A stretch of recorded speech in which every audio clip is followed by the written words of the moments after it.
Session this morning to mark up 3 bills and to vote on several nominations.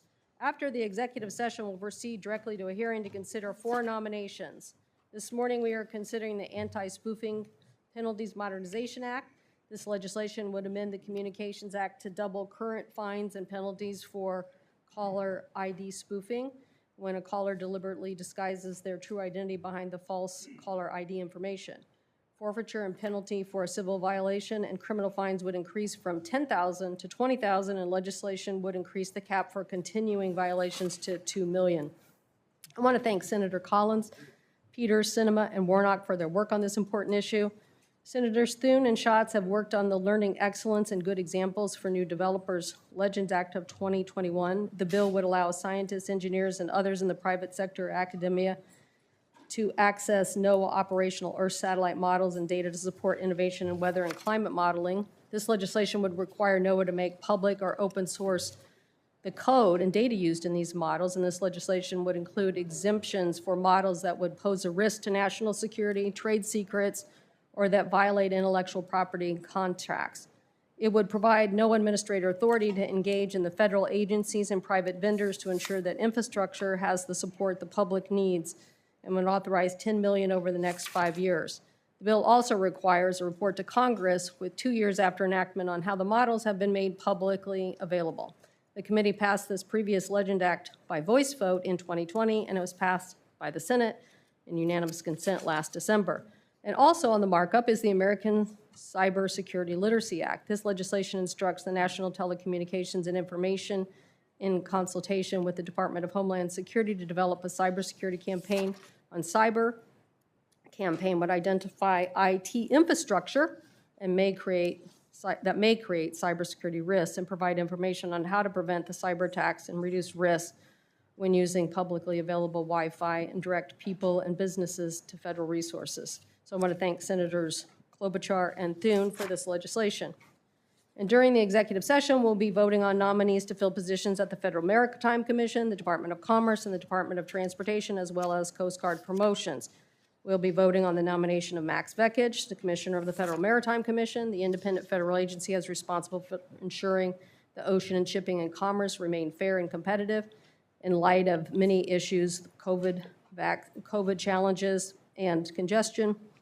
I think his nomination is pivotal to making sure that we have the right decision-making in place. He is the right person for this job and is supported by both labor and business industry. Next, we have Dr. Lori Lacauaso, who has been nominated to be the Department of Commerce Undersecretary for Standards and Technology. If confirmed, she will serve as the Director of National Institute of Technology, NIST, and this, obviously, as we know, provides essential guidance on these important issues. She has served over 30 years as Division Chief in Biochemistry and Director of Material Measurement Laboratory and Association. So we will vote also on Christopher Coase to be the Assistant Secretary of Policy of the Department of Transportation. He would play a critical role in the Department's surface transportation initiatives and implementing provisions of the Infrastructure Investment and Jobs Act. He will also be an important advisor in aviation policy and essential airport infrastructure programs. I'll now turn to the ranking member, Senator Wicker, for his opening remarks. Thank you, Senator Cantwell. Today, the committee will consider 3 bipartisan bills and several nominations. I appreciate Senators Thune and Schatz for their leadership on the Legend Act, which would improve weather modeling and forecasting. This important initiative would increase preparedness for hurricanes and other natural disasters throughout the nation. Senators Collins, Peters, Sinema, and Warnock are building on this committee's efforts to crack down on illegal robocalls and caller ID spoofing. The Anti-Spoofing Penalties Modernization Act would double penalties for scammers who pretend they are calling from a legitimate source or government entity, such as the FBI, the IRS. I applaud my colleagues' important work to protect Americans from these criminal tactics. I commend Senator Klobuchar and Senator Thune for their efforts to increase cybersecurity literacy. The pandemic has brought a huge increase in cyber attacks as more everyday activities have gone online. The American Cybersecurity Literacy Act would help raise awareness about cyber threats and how to detect risks, and prevent attacks. Lastly, I'm pleased to support Dr. Laurie Lucasio and her nomination to be Undersecretary of Commerce for Standards and Technology and Director of NIST.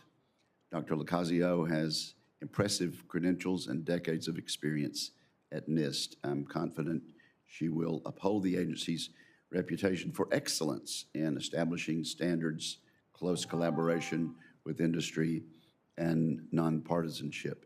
And I can see that I'm being gonged by my colleague. No, just my phone, sorry, I'll silence it. Thank you, Senator Cantwell.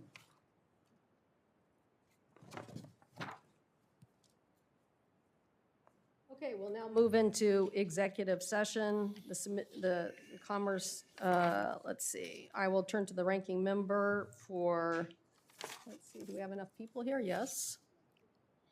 Madam Chair, Yes, Senator Wicker. I move that S-594, Anti-Spoofing Penalties Modernization Act, and S-1127, Learning Excellence and Good Examples from New Developers Act of 2021 be favorably reported.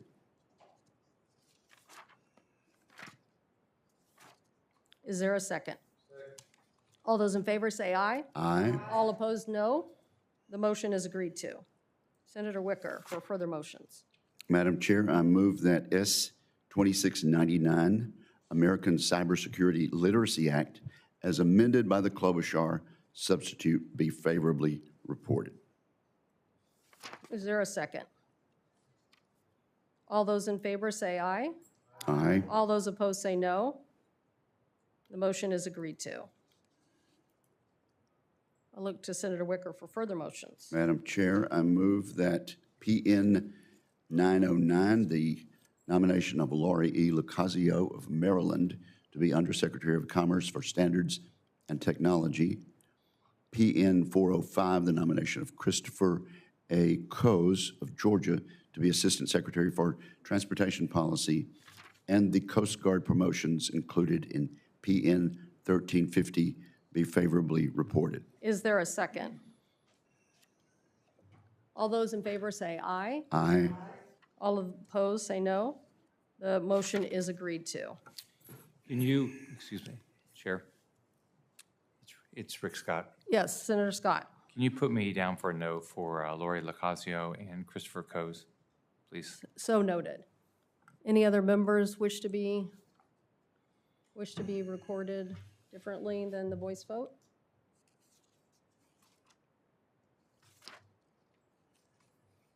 Okay.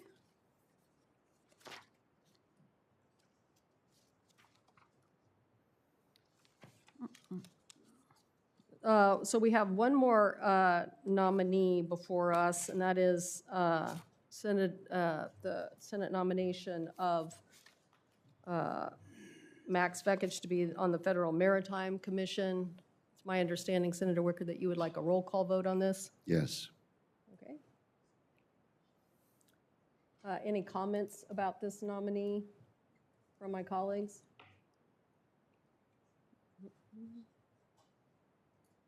Well, I would like just to say a few words about how important Federal Maritime Commission is to all of us, particularly at this moment as we're struggling to see increases in supply chain activity.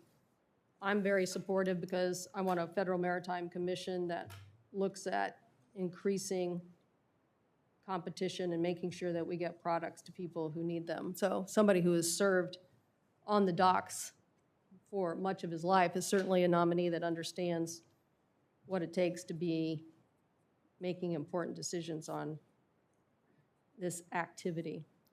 Mr. Vekich, as I mentioned in my opening statement, is supported by both labor and business, so that's an unusual position. Usually most nominees come here supported by one or the other, not both. And so I certainly appreciate that he is supported by both of those organizations who want a knowledgeable dock worker at the Federal Maritime Commission. I want to take the opportunity to say how important it is, too, that the Many men and women of the ILWU continued to work on the docks during the pandemic. As many of you know, we lost many of them to the COVID disease. And the fact that people continued to move product and continued to work under even those extreme conditions just says a lot about the working men and women who helped deliver products to us, that they continued to do their job. And I think Mr. Vekic is an example of that.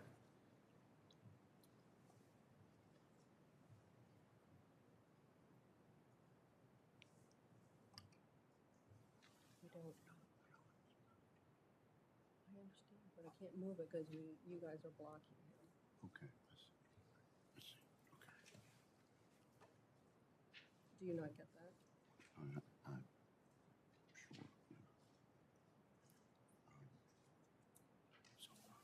No, but I'm spending all my time, doing the heavy lifting for your space stuff. And this is what we have to do.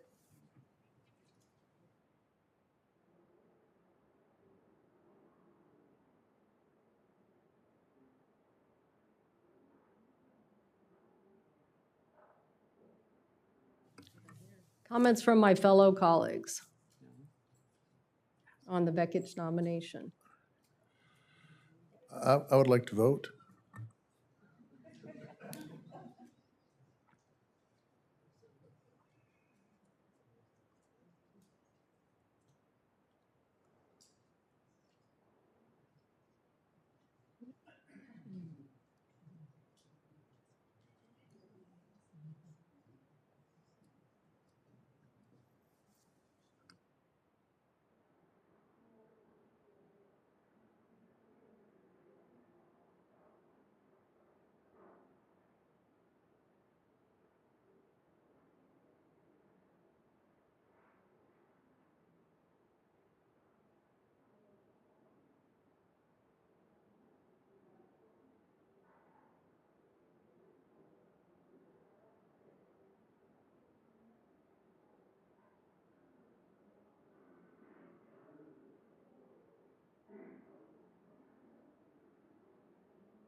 recognize Senator Schatz for a motion.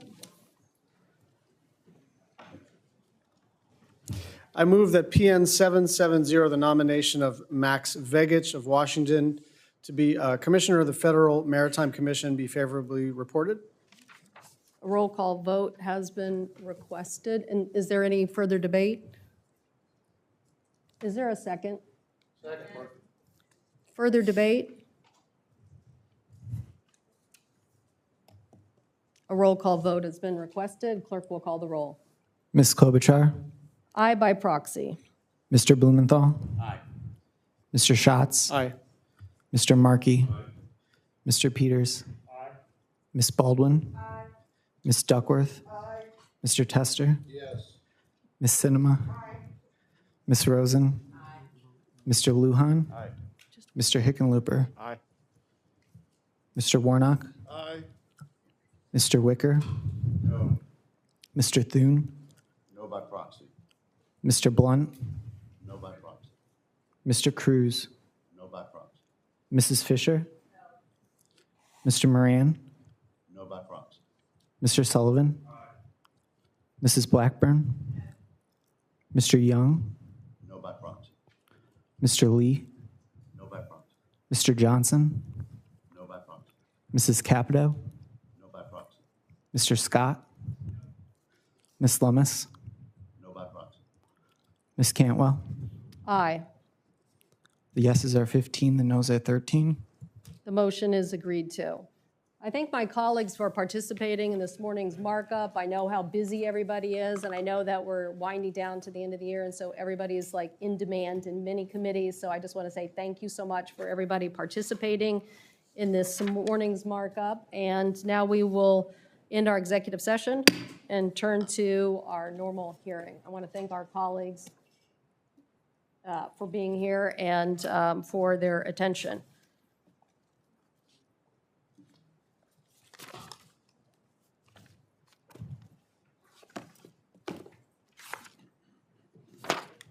Today, the Commerce Committee will consider very important nominees, and I want to thank them for their willingness to serve. First, we will consider the nomination of Jessica Rosenworcel to be Commissioner and Chair of the Federal Communications Commission. Senator Blumenthal will be providing a formal introduction, but I would like to say a few words. The pandemic has magnified the deep digital divide in our country, and if confirmed, Chairwoman Rosenworcel will be responsible for leading the agency's important work to ensure broadband accessibility for all Americans. All schools transitioned students to learning at home last year. 20% of students in Washington State did not have a reliable internet connection that would have allowed them to participate in remote learning.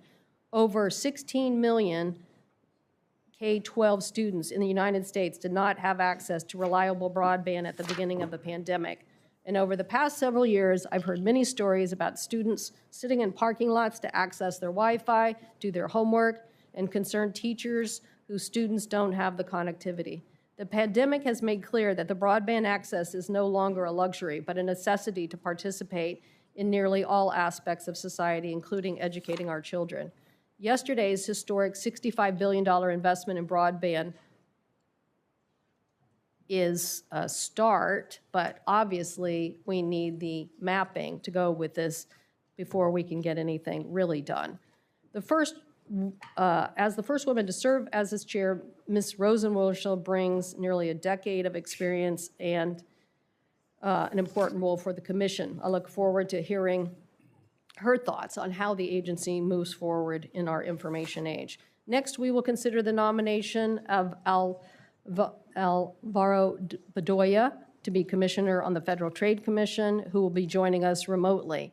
Senator Lujan will be introducing Mr. Bedoya later this morning, and we welcome him and his family who are participating. I'd also like to take the opportunity to welcome a bipartisan group of commissioners, the chair of the FTC, who have joined us in the support of him this morning. The Federal Trade Commission core mission to protect consumers from unfair and deceptive practices in commerce and promoting competition by enforcing the nation's antitrust laws. In today's information economy, the FTC's mission has never mattered more. In just the last several years, we've seen a 45% increase in consumer fraud and deception complaints to the FTC, as well as a surge of merging merger filings that is straining the agency's capacity to rigorously investigate mergers. The committee has strongly advocated for significant new resources to create the staff and a dedicated Consumer Privacy, Data, and Security Bureau at the FTC and restore the FTC's ability to seek penalties from companies that violate the law and victimize consumers, as well as comprehensive federal privacy legislation. We have also been exploring new legal authority to tackle privacy and data security and ways to prevent abuse that are all too common online. Mr. Bedoya will bring a wealth of experience and expertise to this role as a professor at Georgetown Law and founder of its Center on Privacy and Technology. He has dedicated his career to advancing the law and policy on privacy and surveillance. And Mr. Bedoya has served as Chief Counsel on the Senate Judiciary Committee on Privacy, Technology, and the Law. So I believe he's the right person to carry out this mission and to ensure that consumers can harness the opportunities of the information age. Next, we'll consider the nomination of Janie Bavashi, to be the Deputy NOAA Administrator. Welcome to you and your family. Ms. Bavashi's nomination could not be more timely. The Infrastructure Investment and Jobs Act, and hopefully soon the Build Back Better Act, requires strategic leadership to help NOAA execute all its climate and coastal resiliency goods. So I'm confident that she can provide that leadership. She has an impressive background, including leading climate resiliency programs for New York City's Mayor's Office of Climate Resiliency, the White House Council on Environmental Quality, and previously she served at NOAA, where she was responsible for environmental justice and led the agency's policies and initiatives on the Deepwater Horizon oil spill. Far too long we have kept the environmental justice separate from climate change adaptation and mitigation at the expense of underserved communities of color and tribal communities, and these communities should be at the forefront of adaptation and mitigation. This is particularly of concern to me in the state of Washington, where so many of our tribes are on our coastal communities and literally need to move to higher ground. Finally, we will hear from Arun Ventaramun. Say your name for me, please. Okay.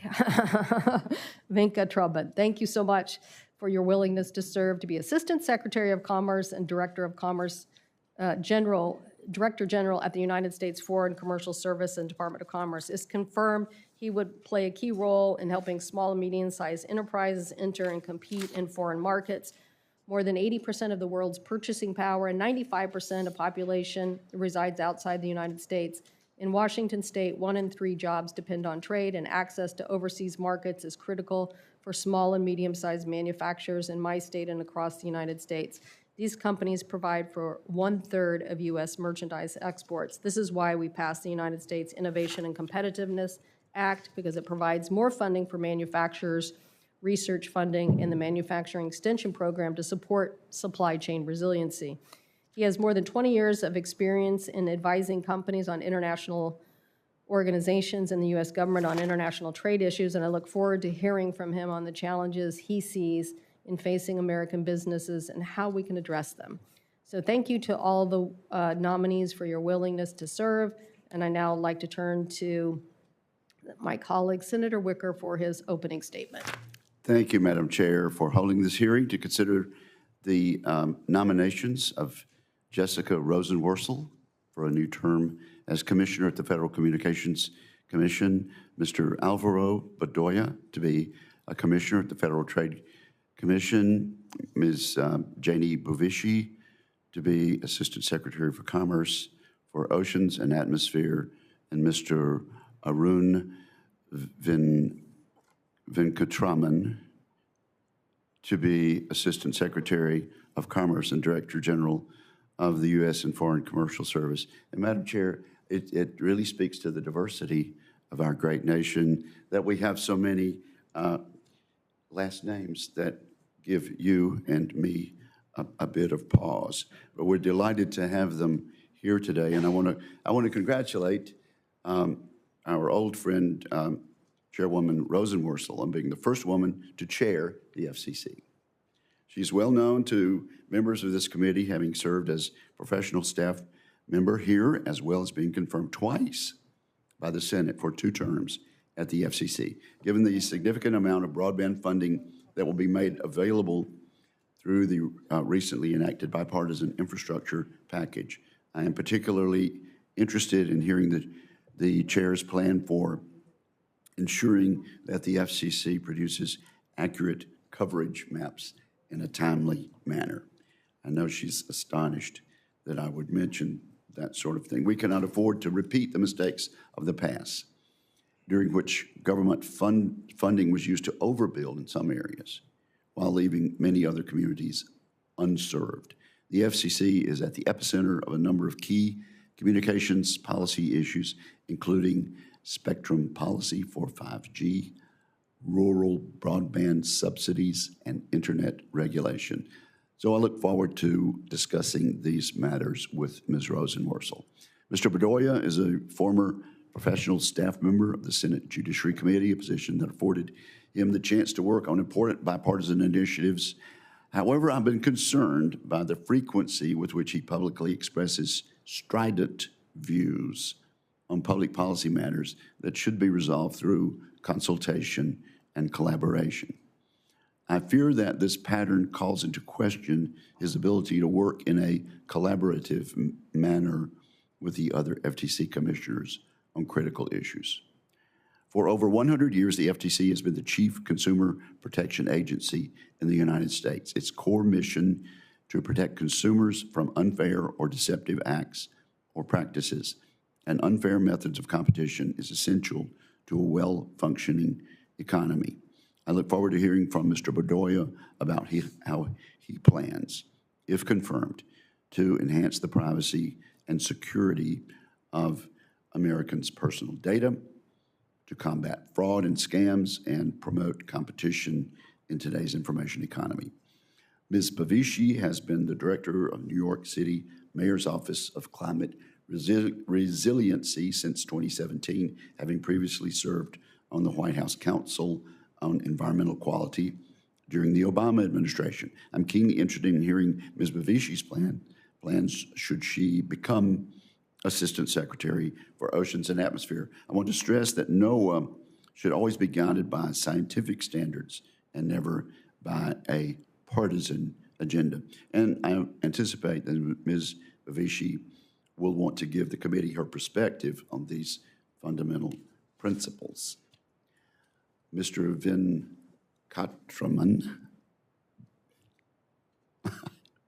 Mr. Venkatraman is quite familiar with the Department of Commerce, since he currently serves as a senior advisor to Secretary Gina Raimondo and previously worked as the Director of Policy at the International Trade Administration during the Obama administration. I hope he will share his goals for promoting trade and helping U.S. companies get started with exporting or increasing sales to new global markets. I thank all of these nominees for appearing before the committee today.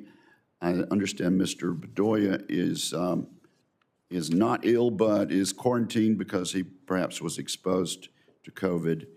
And we look forward to a robust hearing. Thank you, Madam Chair. Thank you, Senator Wicker.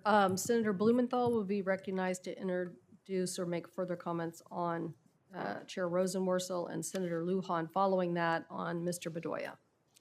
Thanks very much, Madam Chair, and thanks for your leadership on these nominations. And thank you to the nominees for your willingness to serve.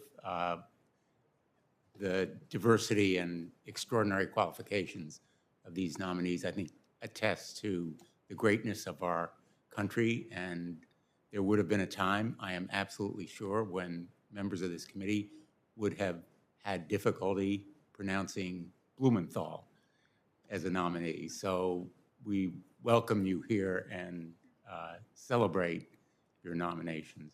I have particularly delighted and honored to introduce Jessica Rosenworcel as the President's nominee and the first female chair of the Federal Communications Commission.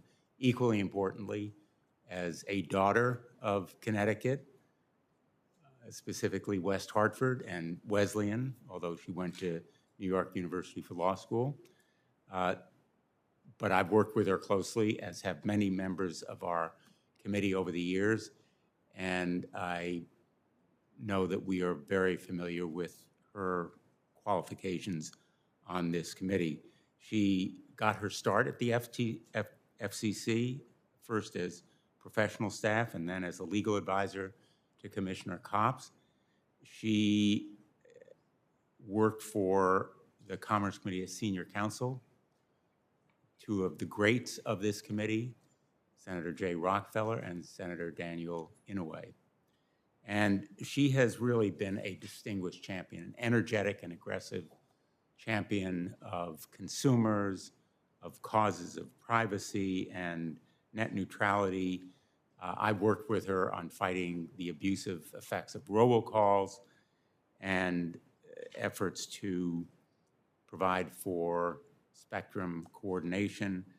But apart from all of those specific issues, she has a very extraordinary ability to put complex issues in terms that everyday Americans can understand. She invented the term homework gap to describe the increasing digital divide that unfortunately increasingly impedes children in their efforts to stay current in studies when they need broadband access. And her leadership and commitment to working on closing the digital divide and ending the homework gap, I think, have been extremely productive and significant. We have really a once-in-a-lifetime opportunity here to confirm an FCC chairman who will effectively implement the president's infrastructure law, which includes $65 billion as investment in expanding broadband. She has been a champion of making broadband more affordable and addressing that digital divide's impact on disadvantaged communities. Particularly, I've watched her in Hartford talk about this issue with passion and clarity that this moment really demands. And I know that she will make us proud, as she has already, of her public service when she is confirmed as the next chairman of the Federal Communications Commission. Thank you to you and your family, Commissioner Rosenworcel, and we wish you well. I know they are watching, and they are justifiably proud. Thank you. Thank you, Senator Blumenthal. Now we'll have Senator Lujan introducing Mr. Bedoya. Thank you, Mr. Chairman and Ranking Member Wicker and fellow members of the Senate Commerce Committee. It's my pleasure to introduce Mr. Alvaro Bedoya. His nomination to the Federal Trade Commission is a clear example of the administration's commitment that the United States is at its strongest when our nation's public servants reflect the full diversity of the American people. As a proponent for more Hispanic voices at the highest levels of government, I am proud to introduce Professor Alvaro Bedoya. Mr. Bedoya is the founding director of the Center on Privacy and Technology at Georgetown Law, where he is a visiting professor. His research and advocacy centers on the idea that privacy, an essential civil right, that privacy is for everyone. As Senate counsel in the United States Senate from 2009 to 2014, Mr. Bedoya acted to protect victims of sexual assault, conducted oversight hearings of technology companies, and fought to protect the privacy of the public from government overreach.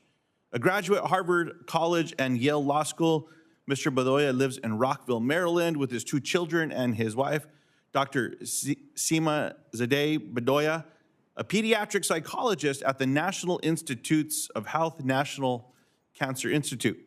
In 2020, Professor Bedoya delivered the United States Senator Dennis Chavez Memorial Lecture in Law and Civil Rights at the University of New Mexico School of Law.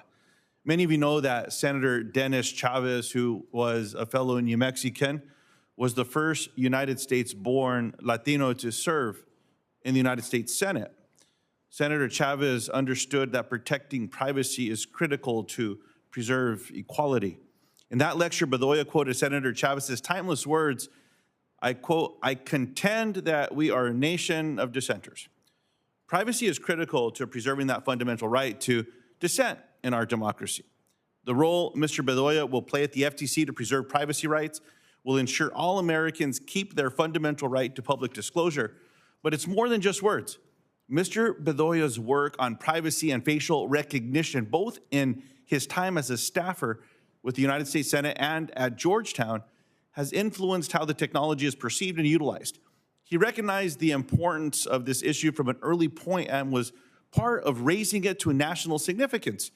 Just 2 weeks ago, Facebook announced that it would shut down its facial recognition system and delete data used to identify individuals. Such progress would not be possible without the work of Mr. Bedoya, who has shown the public, lawmakers, and private companies the serious dangers of such technology to all Americans. Today, Mr. Bedoya teaches in the same law school that accepted Senator Dennis Chavez when El Senador, as he was known, was 29 years old with only a 7th grade education. From our conversations, I know Mr. Bedoya understands the deep significance of this legacy. If confirmed, Mr. Bedoya will be the only Latino in a Senate-confirmed position at the Federal Trade Commission, Federal Communication Commission, or the Consumer Financial Protection Bureau. And I look forward to working with Mr. Bedoya following his confirmation. And Mr. Chairman, since I have the time, I just want to also add words to support Commissioner Rosenworcel's nomination. My only frustration with Commissioner Rosenworcel's nomination is that it was not done in March. This was long overdue, and we're going to see with the strong bipartisan vote, this should have been done months ago. And so I look forward to the hearing. And since there are 2 FTC commissioners here, I just want to bring to the attention of the committee a letter that was sent by President Biden to the FTC regarding a concern that we all have, and that's the rising cost of gas prices. It's going to be important that the FTC do the work as President Biden has asked. In this New York Times article, the president noted that prices at the pump have risen even as the costs of refined fuel have fallen and industry profits have gone up. The 2 largest players in the industry, ExxonMobil and Chevron, have doubled their net income since 2019 while announcing billions of dollars in plans to issue dividends and buy back stock. If these prices would reflect the savings that we're seeing at the refineries, people would be saving 25 cents a gallon at the pump. I certainly hope that we can shed some light on this, bring attention to what's happening with the OPEC cartels, and help bring relief to the American people. And I thank you for the time. Mr. Chairman, look forward to hearing. Thank you very much, Senator Lujan. We'll now begin our testimonies, starting with Ms. Rosenworcel. Good morning, and thank you to the chair, the ranking member, and the other members of this committee. It is a tremendous honor to be nominated and designated the first permanent chairwoman of the Federal Communications Commission. This is historic, and I would like to thank President Biden for the opportunity. I also would like to thank my husband, Mark, and my children, Caroline and Emmett, and while we're at it, the newest member of my family, our pandemic rescue pup, Bo. It has been a privilege to lead the FCC in an acting capacity during these past 10 months. So much about the last year has been new and complex as this strange virus has changed our lives. But it has demonstrated with total clarity that we need modern communications to reach us all. That's because more than ever before, Americans count on the FCC to support the connections they need to work, to learn, to access healthcare, and access the information we all need to make decisions about our lives, our community, and our country.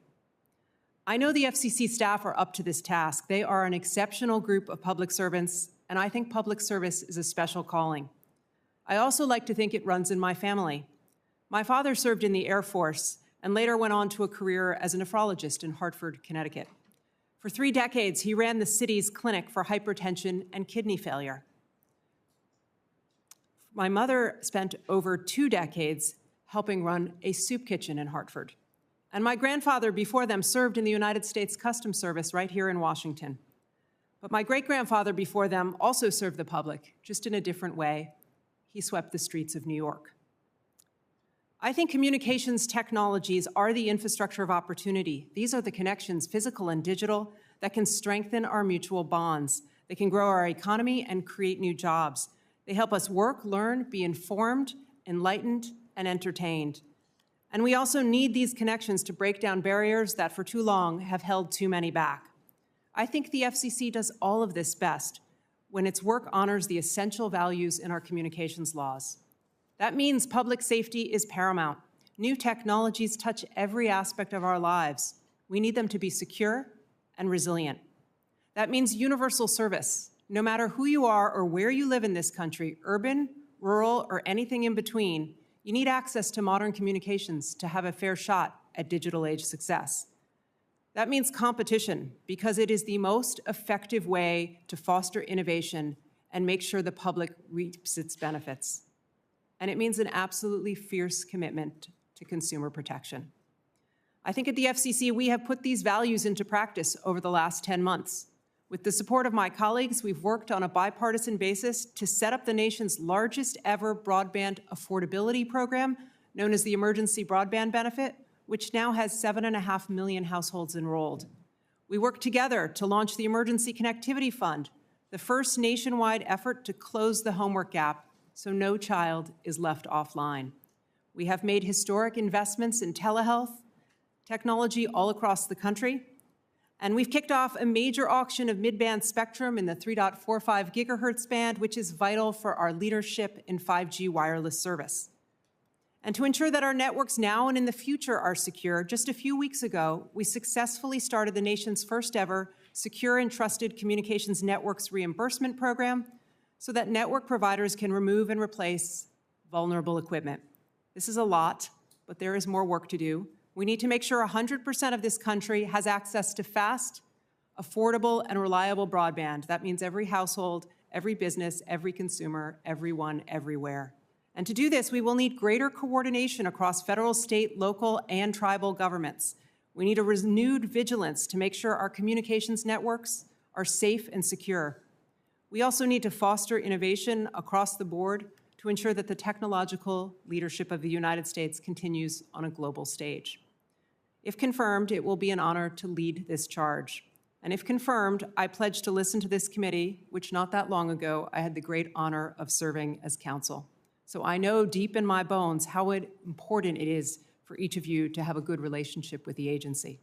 And if confirmed, I pledge more broadly to listen to the Congress, those with business before the FCC, and above all, the American people. Thank you.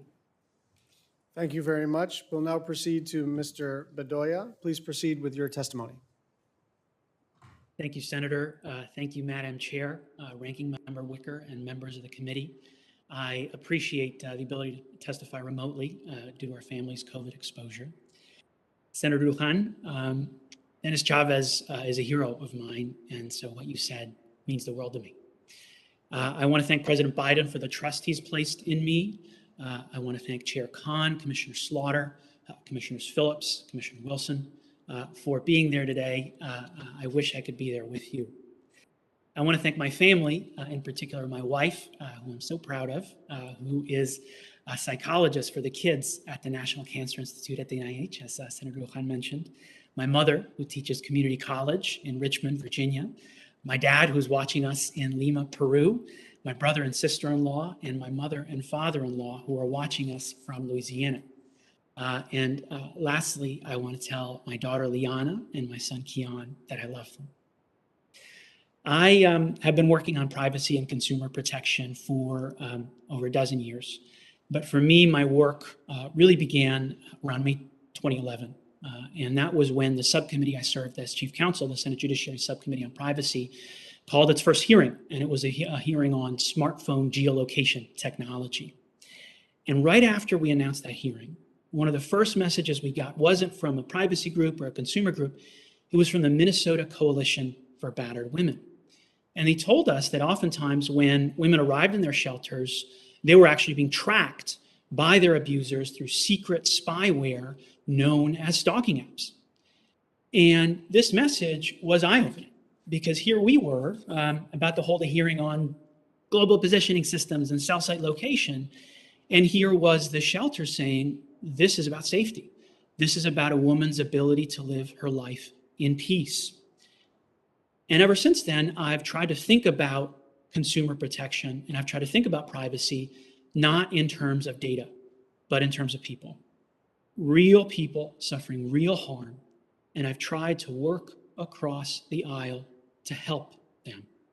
And indeed, by focusing on that issue, the issue of stalking apps, our coalition, which included Senator Klobuchar and Senator Blumenthal, we were able to get the support of the offices of Senator Grassley, Senator Cornyn, Senator Graham, and together we were able to successfully press the Department of Justice to bring one of its first major prosecutions of one of these stalking app developers. This is what I hope to focus on if I'm confirmed. I want to make sure the commission is helping the people who need it the most. Healthcare workers being sold fake N95 masks, people fighting opiate addictions who are being sold scam treatments, parents trying to make sure that the apps their kids use online aren't hurting them, small business owners who are struggling in the face of unprecedented consolidation. On this last point, I'll just share one example. We spend a lot of time with our family in Louisiana, and a lot of them work in healthcare. And what they'll talk about is when a hurricane comes through, the last pharmacies to close and the first ones to reopen are the independent pharmacies, community pharmacies.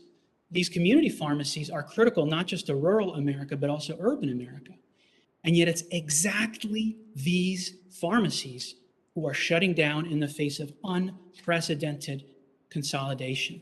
And the thing is, you could tell slightly different versions of this same story for almost any other sector of small business, independent grocers, online merchants, cattlemen, you name it. I think things are not normal. I think we're in a crisis, a COVID crisis, a privacy crisis, a crisis for small business. I believe my 5 years in the Senate have prepared me for that crisis. In that time, I helped run some of the first major oversight hearings into tech giants who are logging our movements and scanning our faces. I helped protect small businesses from federal bureaucracies. And I helped negotiate the bipartisan law that forced the NSA to be more transparent. What I learned from the Senate is that we may disagree profoundly, even passionately, but we can't let that get in the way of serving the American people. I'm grateful for your time. I'm deeply grateful for this nomination. And I'm grateful for this country, my country, which has given me and my family so much. When we landed at JFK Airport 34 years ago, I don't think this is what any of us expected. Thank you, and I look forward to your questions. Thank you very much, Mr. Bedoya. Ms. Bavishi. Chair, Ranking Member, members of the committee. My name is Janie Bavishi, and I currently serve as the director of the New York City Mayor's Office of Climate Resiliency. I am honored to be nominated by President Biden for the position of Assistant Secretary for Oceans and Atmosphere. I am especially grateful to the Secretary of Commerce, Gina Raimondo, and NOAA Administrator, Dr. Rick Spinrad, for their support of my nomination. I also want to thank members of the committee and staff for taking time to meet with me to share their perspectives. Finally, I want to thank my family, including my parents and my sister who are here today, and my partner and daughter who stayed back in New York. I have spent nearly 20 years working to bolster the resilience of communities, infrastructure, and economies to withstand the impacts of extreme weather and rising seas, which are both amplified by climate change. When Hurricane Katrina made landfall on the Gulf Coast, I felt personally compelled to assist in the recovery and spent the next 4 years supporting both rural and urban communities in Louisiana, Mississippi, and Alabama. It was early in my career that I came to appreciate that the most economically and socially vulnerable communities are often the most environmentally vulnerable, which is why I have always sought to center equity in my work. Following my time on the Gulf Coast, I transitioned to NOAA just a few months before the Deepwater Horizon oil spill. I staffed the NOAA War Room, which was established to respond to the crisis for the duration of the initial 90-day response. That experience gave me deep insight into the use of scientific data and information to guide policy and operations. NOAA's scientific products informed everything from day-to-day response operations to seafood safety to economic recovery to long-term restoration. I also learned the importance of communicating the science in an accessible way. For example, when it became clear that Vietnamese American fishermen in Mississippi were not receiving information about fisheries closures due to the spill, it was my job to ensure that the information was translated and distributed in ethnic media outlets so that these fishermen could continue their livelihoods. I later moved to Honolulu, where I led a nonprofit initiative that built partnerships between academia, communities, government, and the private sector to scale innovative approaches to disaster risk reduction in the Asia-Pacific region. With a team of researchers in Hawaii, I worked on a project to scale community-based landslide early warning systems in Indonesian villages. Our work led to a national commitment to establish the early warning system in 1,000 communities. My experience underscored the importance of partnerships to advance enduring and innovative solutions. I then worked at the White House Council on Environmental Quality, where my purview included supporting the resilience of Alaska Native villages on the front lines of climate change. I visited Shaktoolik, a village that is actively addressing the impacts of thawing sea ice and increasing storm surge. Through this work, I gained a deep appreciation for how traditional ecological knowledge can complement climate science and reveal important social and cultural insights about the impacts of climate change. For the last 5 years, I have led New York City's multi-hazard resilience strategy, which encompasses over $20 billion worth of projects citywide. One aspect of my portfolio is the construction of coastal resilience projects that protect our waterfront neighborhoods from devastating storm surge and regular tidal flooding. These complex, first-of-their-kind projects involve rigorous scientific and technical analysis, coordination with all levels of government and private partners, and robust engagement with community. These experiences have provided me with invaluable insight into effective leadership and management, especially with many diverse stakeholders. I believe these varied experiences have prepared me well to advance NOAA's mission. Never has that mission been more critical to the future of our nation. Just in the last summer alone, our country experienced devastating heat waves in the normally temperate Pacific Northwest, which caused the deaths of hundreds and wreaked havoc on Pacific salmon and other important fisheries.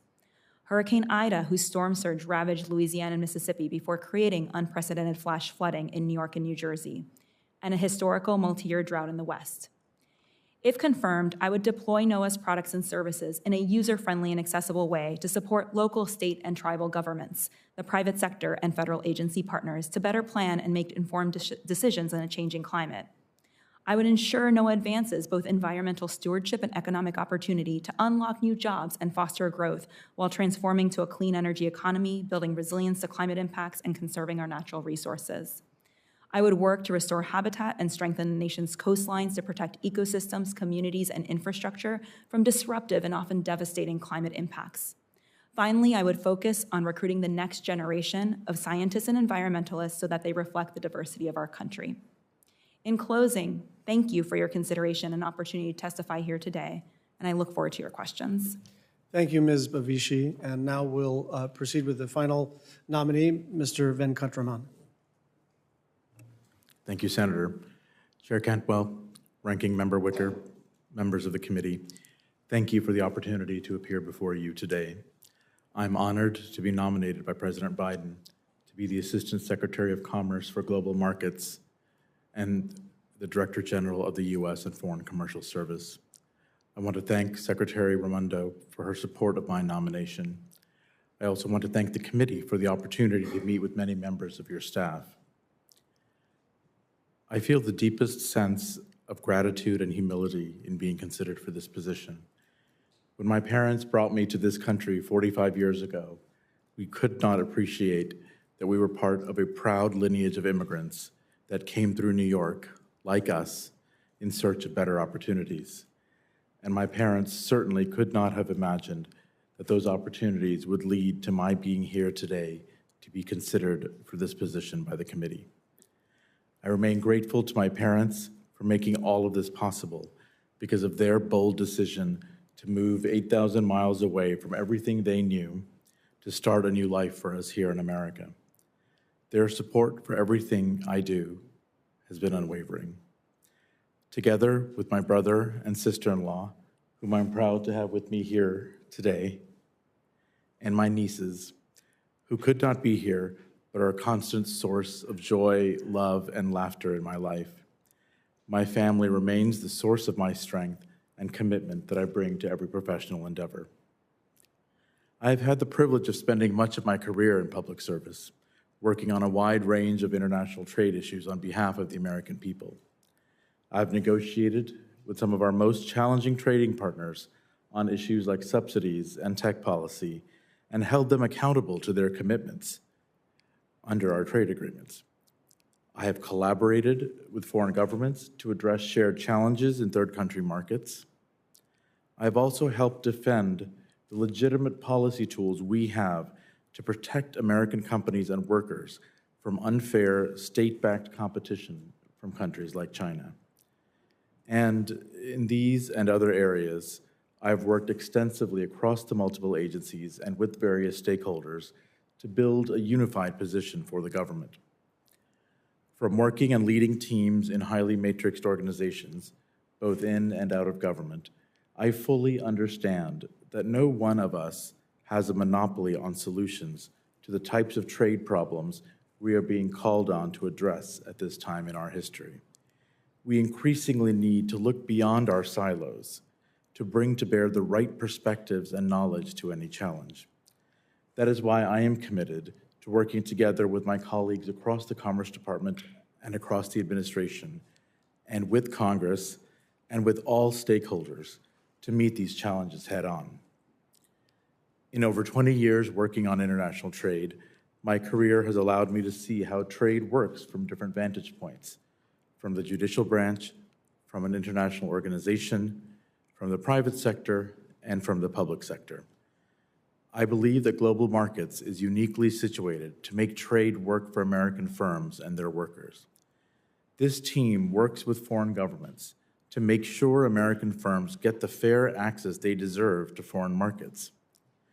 Global Markets also helps small and medium-sized enterprises become new exporters and take advantage of the commercial opportunities created by trade agreements. Finally, Global Markets leverages the inherent attractiveness of the United States as an investment destination to bring foreign companies to America and create jobs. Through these core activities, Global Markets brings to life the potential that trade and investment offer the American people. And I am committed to seeing that mission through to its fullest if confirmed. One last point I would note for the committee. I fully appreciate the privilege I would have if I were confirmed to this position. I have had the fortune of working closely with Global Markets through much of my government career, most recently as the International Trade Administration's Director of Policy in the Obama administration. I know firsthand the high caliber of staff and the deep commitment of the Global Markets team to creating opportunities and bringing the benefits of trade to the American people. If confirmed, I commit to you to be worthy of leading this high-performing team to do what it does best and drive the administration's efforts to strengthen precisely that connection between trade and the American people. Thank you again for this opportunity to be considered for this position and to appear before you today. I look forward to your questions. Thank you. Well, I want to thank all the witnesses for their testimony, and we're going to start with a round of questioning. I'm going to defer my questions for at least another round and call on Senator Klobuchar. Very good. Thank you very much, Madam Chair, and congratulations to all of the incredible nominees we have. I also welcome many commissioners here from the FTC here to show their support for Mr. Bedoya. So very, very good showing. And I'm not going to be able to ask you, I think, Mr. Venkataraman, questions today. I'm going to put them on the record, but I can't tell you how important it is to me, the Foreign Commercial Service. I actually worked on a major bill years ago to help get funding and what a difference it makes for our country. We should be a country that makes stuff, invents things, exports to the world. So thank you for that. I'm going to start with you, Chairwoman Rosenworcel. I like someone that has an even longer last name than me. So I was honored to have you in Minnesota. You came to talk about 911 many, many, many years ago and the importance of upgrading that. And could you talk about how you'll continue to make that in this changing world where people are making emergency calls by text and where we have people maybe marooned in the middle of a snowstorm in Minnesota, and if their cell phone goes off, what happens? All these things keep happening in our state. Firefighters being able to have actual plans before they go into a building. Could you talk about your plans there? Absolutely. Thank you, Senator, for the question. You may only call 911 once in your life, but it's going to be the most important call you ever make. And when you make it, you absolutely want first responders to find you. And we are on the cusp of updating 911 in this country to next generation 911, which will provide so much more functionality than just traditional voice. It could be video, data, and information that can help public safety address your needs when they arrive. And I think the way to do that is we're going to need to standardize our definitions of next generation 911. We're going to have to identify new funding sources. Traditionally, this has been done at the local level, and this probably needs a federal boost. And in addition, we're going to have to continue work to make sure that wireless calls result in public safety being able to find you in a snowstorm or in a building or anywhere you might be using that device to reach out for help. Well, thank you very much. And I'm chair of the 911 caucus. I should have mentioned, you know that. We're excited we're going to get some funding, I believe, in this reconciliation bill, and we will move forward from there. Broadband, I was the head of the bill that Representative Clyburn had in the House. I know you have been all over this. Could you talk about the challenges as we bring in this incredible investment to get to every corner of our country, in which I always joke that if Iceland can get broadband everywhere with their volcanoes, maybe we can handle it. Mapping, some of the things I know you're going to be asked about by my colleagues, just what you see our biggest challenges to be. Yeah, I think this pandemic has proven like nothing before that we need to get broadband to everyone everywhere. We need to get it to 100% of the country, and we can't accept anything less. And with this recent infrastructure bill, I think we have a chance for generational change, but it requires us to execute and do that well. So making sure that the Department of Commerce, the Federal Communications Commission, our colleagues at the Rural Utilities Service are all working off the same data sets to make smart decisions about what to fund and where to deploy, I think is the first order of business. And in June, we signed a memorandum of understanding with the Rural Utilities Service and the NTIA in anticipation of just that. Right, and I think one of our obsessions is getting the funding out. And I know you will focus on that, making sure actually if people get money, one of the reasons we put a clawback in this bill is that if people don't start actually building it, we're gonna have to take it back, because for too long there's been a lot of promises made in certain rural areas. This will be something Secretary Raimondo will also be dealing with, but I wanna thank you for that. One specific question, and this comes from my competition work over in judiciary. I've long been concerned about competition in the video marketplace. We continue to hear serious concerns from independent programming networks regarding the negotiating tactics of some of the video distributors. Will you work with me and my colleagues to re-examine the impact of these practices and take appropriate action to protect the public interest? If confirmed, yes, I will. Okay, very good. I want to turn now, I think you're on Mr. Bedoya, Professor Bedoya via video there. Hello. Hello. Questions about the importance of the FTC work with your, what we hope to be your future colleagues here. My view is you can't take on the biggest companies the world have ever known with just duct tape and Band-Aids. You need resources. And could you talk about the importance of that in both the privacy area and the antitrust piece of the FTC's work? Thank you, Senator. I emphatically agree with you. The folks in the Competition Bureau and the Bureau of Consumer Protection Privacy Division do extraordinary work, but they are dwarfed by the staffs at similar European countries, particularly privacy. And I think there's an urgent bipartisan consensus that we need to fix that. And I emphatically support that and would if confirmed. Very good. And then privacy legislation. Senator Cantwell has been an incredible leader in this area. Senator Wicker, I know that they're working together on this. We've had this really earth-shattering testimony of the whistleblower, which after years of working on this, I felt like that kind of crystallized everything we know, people feeling out of control in their lives, not being able to control their kids' exposure to accounts that they would never want them to see. Data being shared, companies profiting off of individuals in our country like they're just pure profit centers with no regard to people's own privacy. Could you talk about how your experience in this area is perfect? This is a softball, sir. Perfect for what we have to do going forward. Thank you, Senator. Certainly, I believe my oversight work, bipartisan oversight work in the Senate speaks to my ability to do this. I'm a new parent. Seema and I have been thinking a lot about how to introduce our kids to this. And I'll also add that I'm excited to work with Commissioner Wilson on this issue. I know this is near and dear to her heart. She's an expert on this. Okay, very good. And thank you as well to all the nominees. Look forward to working with you. Thank you, Senator Catwell. Senator Wicker. Thank you, Madam Chair. Chair Rosenworcel, let me take up where Senator Klobuchar left off on maps.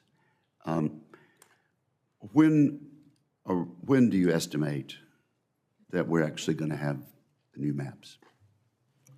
Thank you for the question, Senator. I admit that I anticipated you might ask, and that's fair reason, because for too long, the FCC has been working off maps that are not accurate, that overstate where broadband is in this country, which means that we don't send dollars to the right places. Right. So I want you to know, right after I took over, we got to work on this immediately, and in the summer, in early August, we produced the nation's best ever wireless maps. We worked with the carriers to build a prototype for the Broadband Data Act, and you can go on the FCC's website right now, look up your address, and you will find data that is light years better than anything you might have seen from the agency before or anything you might get if you walk into a store and try to purchase a handset.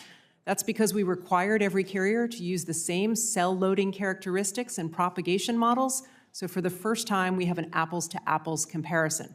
But like I said, that's just a prototype to test the systems that I had to acquire when I took over, because it turned out that the FCC didn't actually have the computer processing power to build big maps. But we've acquired those. When did you learn that? I learned that within the first few weeks of arriving at the agency. So we set up a contract. But you've been in the agency for 2 terms. Yeah, but I didn't have oversight over the Office of Managing Director with authority over those issues.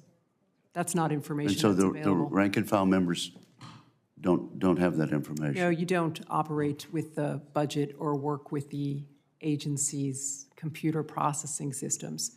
So as soon as I found out, we immediately secured that capacity.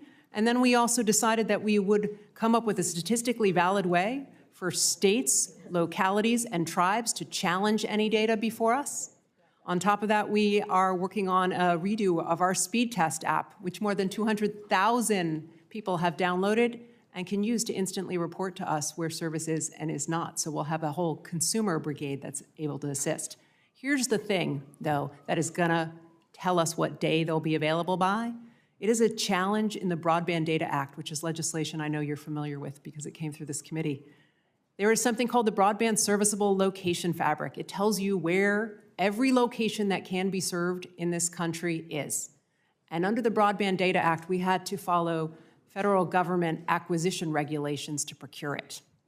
And I've learned a lot more about that process in the last few months. It is not fast, but we have procured a broadband serviceable location fabric, which is essential. It's the ground floor for all of this work.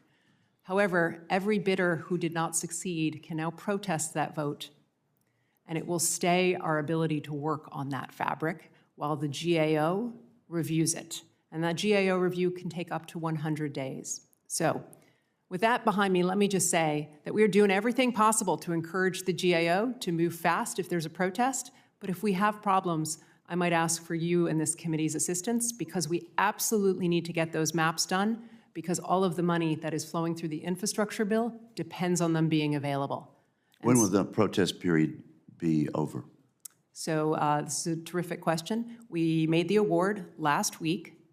Anyone who wants to protest has 3 days to ask for a debriefing from the agency staff. 5 days after that, they can file a protest, and GAO has And then the 100 days 100 begin. days. Okay. I Yeah. see. Well,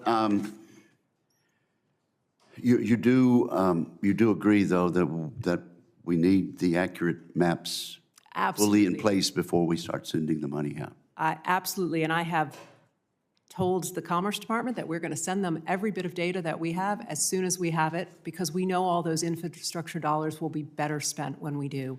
And I am still hopeful, despite that process I just described to you, that we're going to be able to do this with haste. I just wanted to make sure you understand what the law looks like. Good, good. I appreciate that answer, and I know the members of the committee do. Let me see if I can squeeze a question in that extra minute 20 that Senator Klobuchar had. With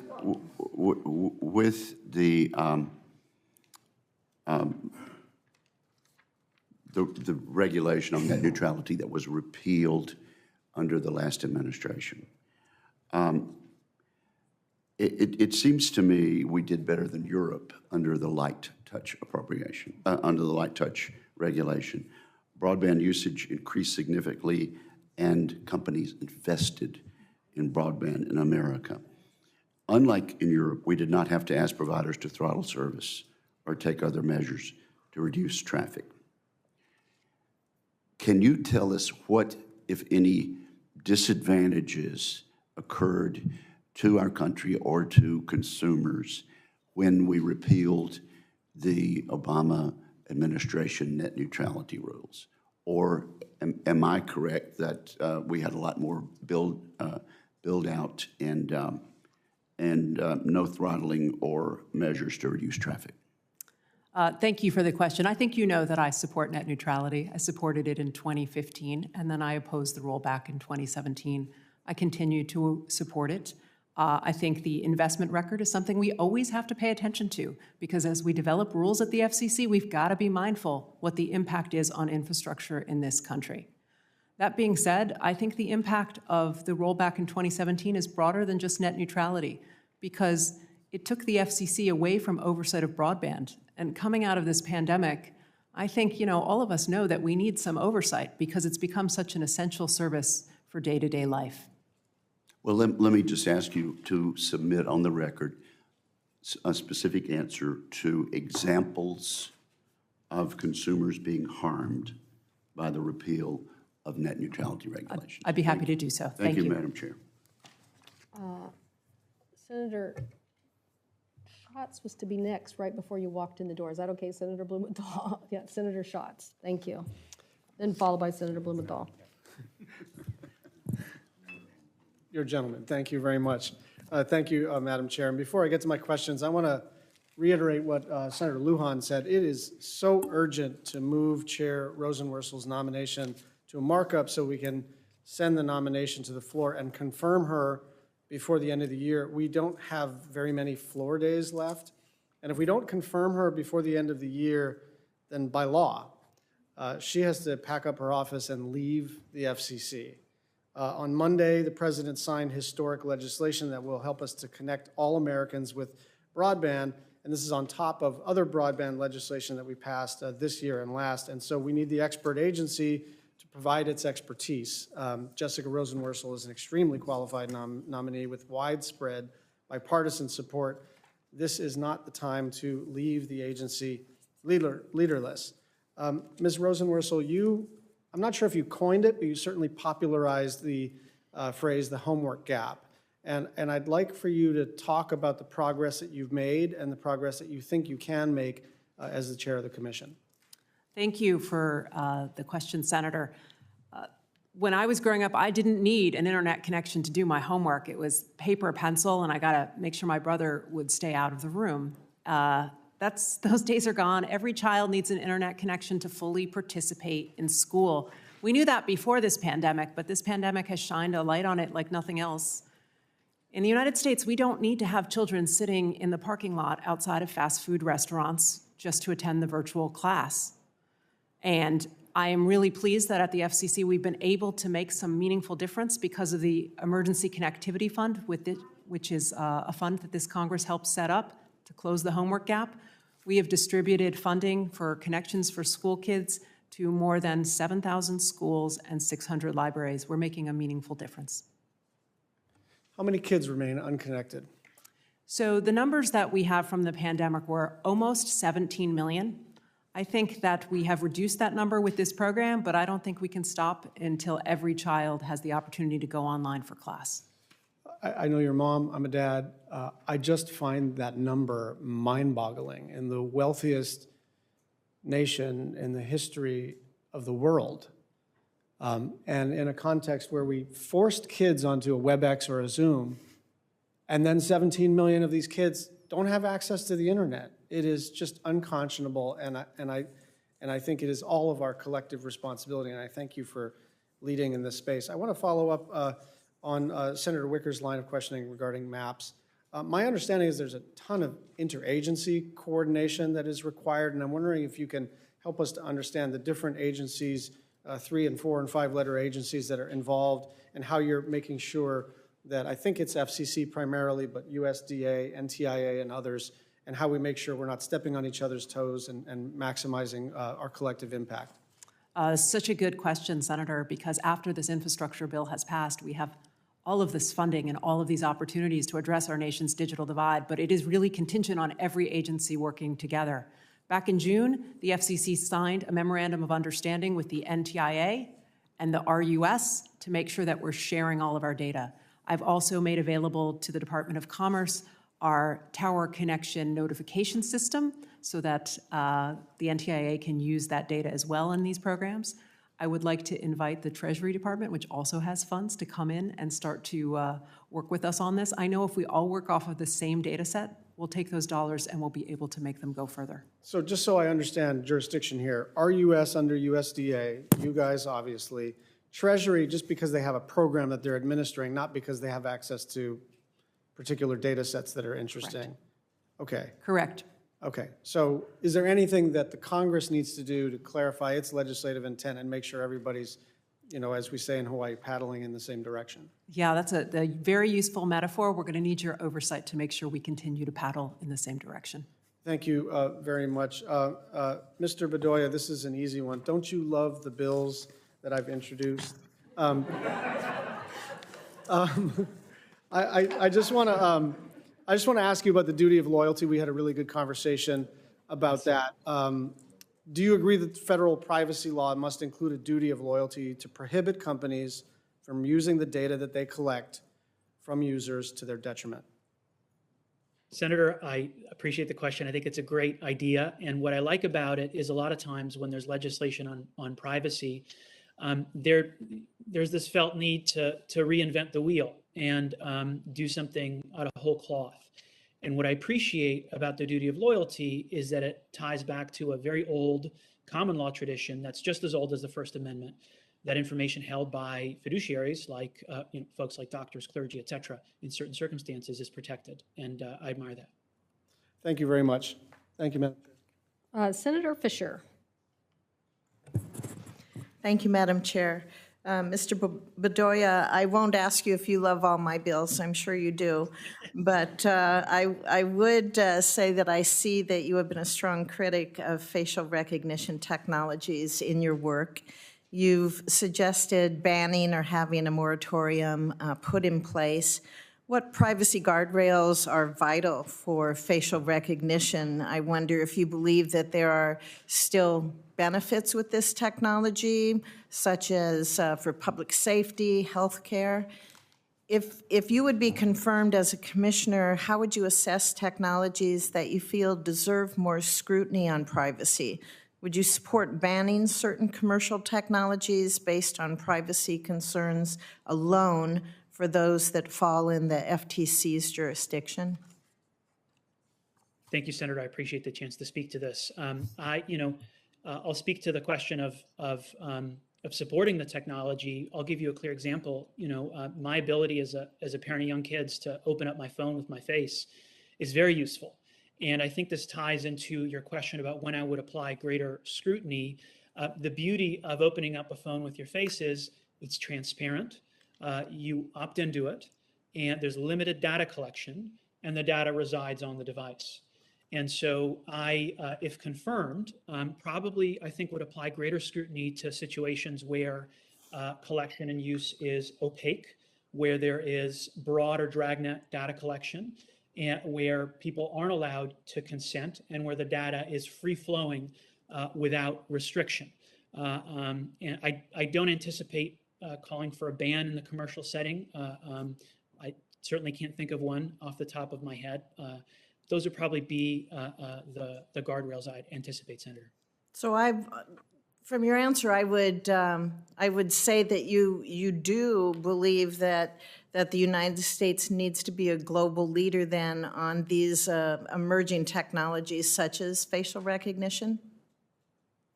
In certain respects, for example, to help folks with disabilities, for verification I think face recognition can be a great second or third factor. So yes, I very much agree with you in that respect. Okay, thank you. Chair Rosenworcel, it's so good to see you again. As you know, the USF contribution factor remains exceptionally high, and it hit at an all-time record in the second quarter of this year. With the shrinking base of who pays into the fund, this situation is straining on our telecommunication providers, especially smaller providers that we have in our most rural areas. It strains their ability to be able to manage that high fee. I noticed that you've also supported expanded E-rate subsidies and other means of growing broadband affordability programs through the FCC. So how do you square the push to grow certain USF programs at the Commission, given what we're seeing in the contribution factor? Sure. Thank you for the question. The Universal Service Contribution System is a byproduct of the Telecommunications Act of 1996. In 1996, I had an AOL account, and I really badly wanted a Palm Pilot. I mean, it was a long time ago. And it was the collective belief of Congress that we should assess a little bit off of the long-distance bill of every customer to help sustain networks nationwide. It was a smart idea. It exempted the fund from the annual appropriations process. It made it more consistent, which was important for those small rural providers. But I think 25 years hence, we need to have a conversation with this committee about what's the right mix of universal service and appropriations going forward, because already Congress has started to change that. You see that in the emergency broadband benefit and its successor, the Affordable Connectivity Plan, because that's dependent on actually appropriated dollars, which is distinct from the traditional universal service fund. The bottom line is we need to think about a revamp, and we need to work with you to do it. Do you have any ideas on what you would suggest to us on that? You know, when I was in the state legislature, I chaired our Committee on Transportation and Telecommunications, and this was in the early 2000s. And I went into that chairmanship thinking that I was going to have to deal with what the feds were going to send down after they updated the 96 bill. Well, I'm here now. We still haven't updated it. What are a couple ideas that you would be willing to share publicly at this time? Well, this is definitely something that's going to need some more conversation. We have a federal-state joint board on universal service that allows federal officials and state officials to come together. That needs to be more active. And needs to propose some ideas on this front, because I do think the best ideas aren't just here. They're working with our state counterparts. I know my colleagues have recommended other ideas about expanding it to the tech universe, and I also know that we have to think about the role of appropriations with some of these programs, because like I mentioned, some of them are now being funded like that, which is distinct from this traditional mechanism. The bottom line is 25 years out, I think that the FCC needs to have a conversation with you about this so we make it on firmer footing going forward. Okay, thank you. Thank you, Madam Chair. Senator Blumenthal. Thanks, Madam Chair. We're fortunate to have a nominee to the FTC with us this morning, and even more fortunate that the President of the United States has asked the FTC to investigate skyrocketing gasoline prices. I'm a veteran of a number of these investigations, having served as Attorney General of Connecticut. It is a challenging issue, but one that has to be faced. What we're seeing is that the costs of refined product are diminishing, but consumers see at the pump soaring prices and rising profits as well on the part of the major gas companies and stock buybacks.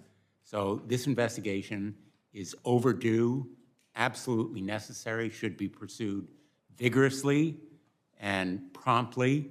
The present monopolistic practices of these companies need to be exposed for what they are so consumers understand why prices are rising. And we need to call attention as well to the monopolistic prices of OPEC and the producers of gasoline. There's no reason that consumers should be left in the dark about why gasoline prices at the pump are rising so astronomically. And I will just cite, if the gap between refined fuel costs and gasoline prices at the pump were to return to normal pre-pandemic levels, drivers would be paying as much as 25 cents less per gallon.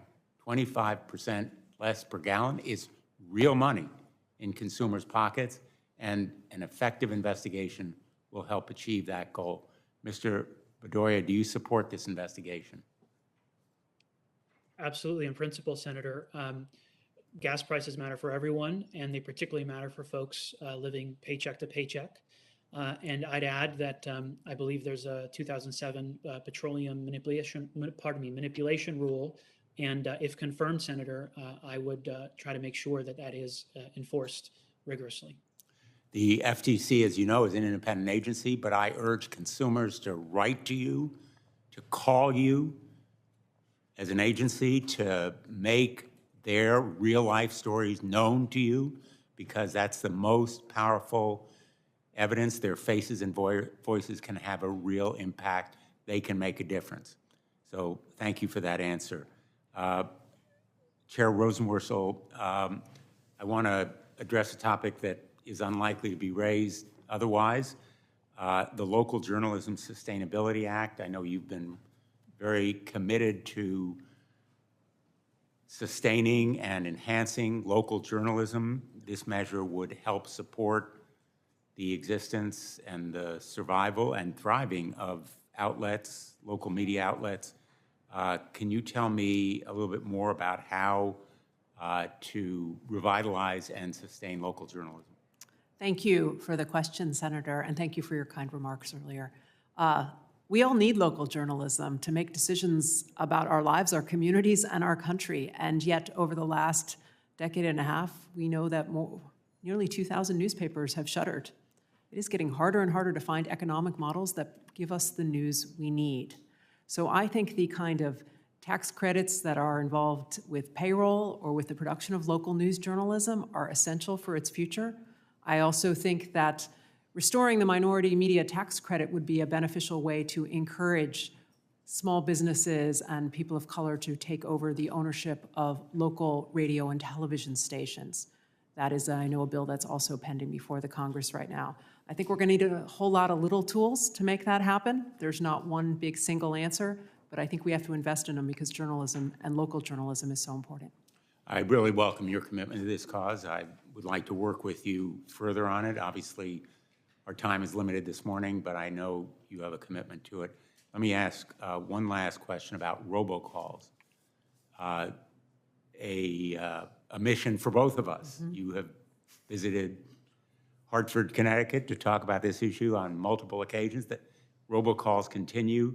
This morning, we approved a bill out of committee to increase penalties for spoofing, which is a tactic used by the robocall con artists to disguise their origins and frustrate investigation. Can you talk a little bit about the tools that you think are necessary to combat this bane of consumers' existence? Absolutely. Robocalls are a nuisance. They're awful, they're annoying, and in the last several years, they have really grown. We need to trust our communications networks. And with these calls, people don't want to pick up the phone. So what we've done at the agency since I've been leading it in an acting capacity is we have done a lot more enforcement. We now issue cease and desist letters to anyone that we think is issuing robocalls and tell them they have 48 hours to knock it off, or we'll tell all other carriers to block their traffic. We also have turned to technology. We have now enforced stir, shake, and call authentication technology on our networks nationwide. We are starting to notice that more calls are coming from overseas, so we're starting up new gateway policies to make sure that we can stop them before they hit our shores. But I will tell you that scam artists move fast. They move faster than regulators and legislators. And if there were two things that I think are necessary to do next, I would make it these. The Supreme Court this year had a decision in Facebook v. Dugid where it decided to narrow the definition of autodialer. And that matters because it limits the agency and private rights of action against robocalls. It's a technocratic decision, but it's got real-world impact. And the second thing is this is not a problem that's new at the FCC, but it's longstanding, and that's that we will issue fines. Under my leadership, we've had the largest fine ever under the Telephone Consumer Protection Act, the largest fine ever under the Truth in Caller ID Act to go after bad actors who are robocalls. but then I need to turn to the Department of Justice for civil enforcement action. And I think we have to not just find these bad actors, we have to take them to court and collect. And so I would like assistance working with the Department of Justice to make this a priority, or possibly even give the FCC some civil enforcement authority so we can take these bad actors to court, because I think we need to engage in more of those efforts to make sure we have adequate deterrence and retribution when it comes to these nuisance calls. I agree. I hope the Department of Justice is listening, and I hope they'll take note. Thank you. Thanks, Madam Chair. Yes, Senator Moran. Chairman, thank you. Thank you all for being here. Thank you for your willingness to serve. Each of you deserve a hearing of your own. There's sufficient conversations. I'm an appropriator for all of you and an authorizer for all of you. And so I assume we'll have, upon your confirmation, the opportunity to pursue many topics. Let me just start with a few today in the few minutes that I have. Chairman Rosenworcel, I'll start with you, and unfortunately, a couple of my topics, Senator Blumenthal and Senator Wicker have already covered, and so I'll not repeat those. Let me first confirm what I believe to be true about you. You know this committee and this Congress in general has consistently shown support for local broadcasting, local journalism, broadcasters in particular. When you were discussing local broadcasting in front of this committee last summer, you brought up your commitment to local journalism as well as the need to have content created in and for the communities that stations serve. I appreciate that sentiment, which I believe is one that this committee shares, and I hope that if you're confirmed as the next chair of the FCC, we can continue working together to achieve that goal. Is that true? Absolutely. Thank you. Congress and the FCC, this again for you, Chair Rosenworcel, Congress and the FCC have placed build-out requirements on recipients of broadband build-out funds that mandate companies complete their networks by a certain period of time. This requirement makes sense. It's designed to ensure that underserved areas receive broadband services in a timely fashion. However, there are a number of supply chain issues impacting build times, particularly for small internet providers. Is the FCC monitoring and working to alleviate these supply chain issues? Does the FCC have any plans to work with broadband providers who run into these supply chain issues and may not meet those timely deadlines? Thank you, Senator. That's a good and obviously timely question. In May of this year, I actually started a proceeding with my colleagues to ask questions about supply chain, in particular semiconductors, and how it impacts the telecommunications industry and deployment. There's been a lot of discussion about that, but we felt that we needed to develop a detailed record to inform our work on this. We shared that record with the Department of Commerce, which has authority in this area, and we are using it to inform continuing discussion with those before the agency, because we're mindful this can be a problem, but I think that that record was an especially useful tool to develop right at the outset. I think this is certainly this is a timely issue, but it's also a timely issue with the additional dollars that are being put into broadband investment and the capability for many of the suppliers and builders to get towers, to get building permits. It is a real challenge that I think you cannot ignore. I agree with you, Senator. Thank you. Billions of dollars has been and will be distributed for broadband deployment. FCC, NTIA, USDA, and other agencies. I keep saying before we authorize more money for more broadband, we ought to simplify and consolidate the programs that are there. We have not done that, and therefore the burden falls to you and others. The Universal Service Fund continues to play an important role in making certain that unserved areas in Kansas and other states receive quality broadband service. What can the FCC do about ensuring USF contribution factor is stabilized and reflective? You touched on this topic earlier, but I'd be pleased to hear more about what your thoughts are in regard to the USF contribution factor and its modernization. Sure. I spoke to Senator Fisher about this earlier, and I pointed out that the Telecommunications Act of 1996 is when the Universal Service Contribution Factor was developed. It was a long time ago, and 25 years later, we might need to start having a discussion about what an update looks like. We already see that with the funds and the way they're being distributed. The Affordable Connectivity Program, its predecessor, the Emergency Broadband Program, the Emergency Connectivity Fund, all of these are existing outside of the Universal Service System and through the annual appropriation system. And so we're going to have to figure out what the right mix of appropriations and adjustment to the universal service system are necessary. I did hear your sustain answer to it. Senator Fisher. Does that suggest that the FCC has no intentions of taking this issue on its own? Well, I'll be honest with you, we were going to have a referral to under the law to the Federal State Joint Board on Universal Service first. But I also think that there are some challenges with the law that we have before us, and that if you would like us to assess on other constituencies, other industries, it would take a change in the legislation. Thank you for that answer. 19 seconds. The last 4 years, at the urging of both chambers of Congress, the FCC put in place a number of process reforms. Commission items 3 weeks advance of a vote, preventing significant changes on items once they've been voted on, establishing the Office of Economic and Analytics. What's your take on the results of that effort? Improved process, better outcomes?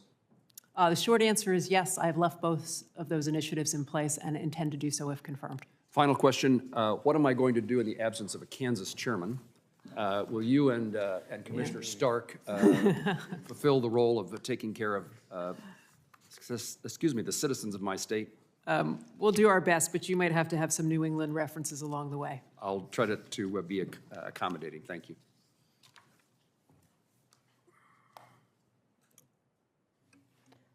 Senator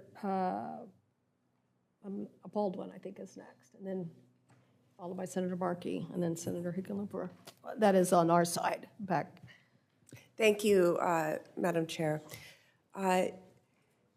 Chair Rosenworcel, I am excited about the progress that is being made on the 988 line. This is a three-digit code for the National Suicide Prevention Lifeline, and I was proud to have been a lead author of that legislation.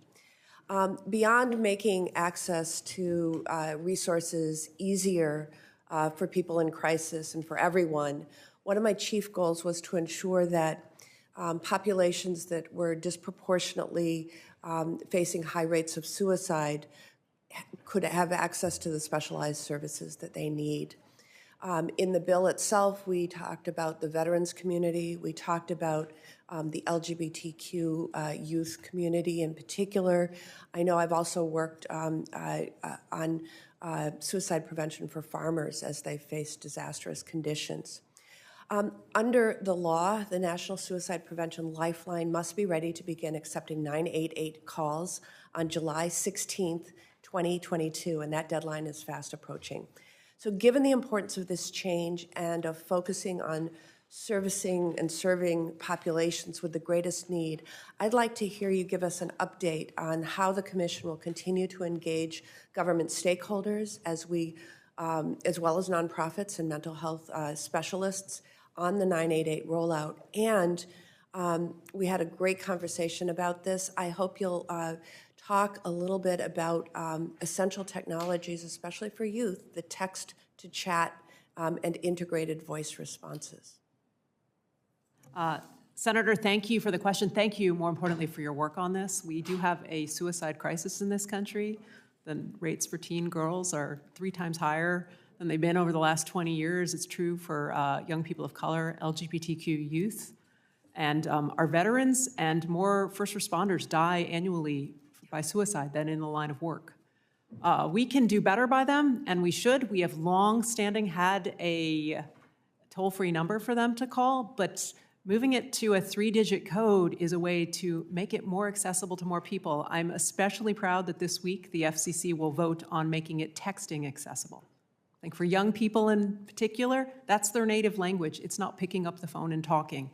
And so we will continue to work with the VA and DHS to make sure that they have the resources needed to answer those calls, however they come in.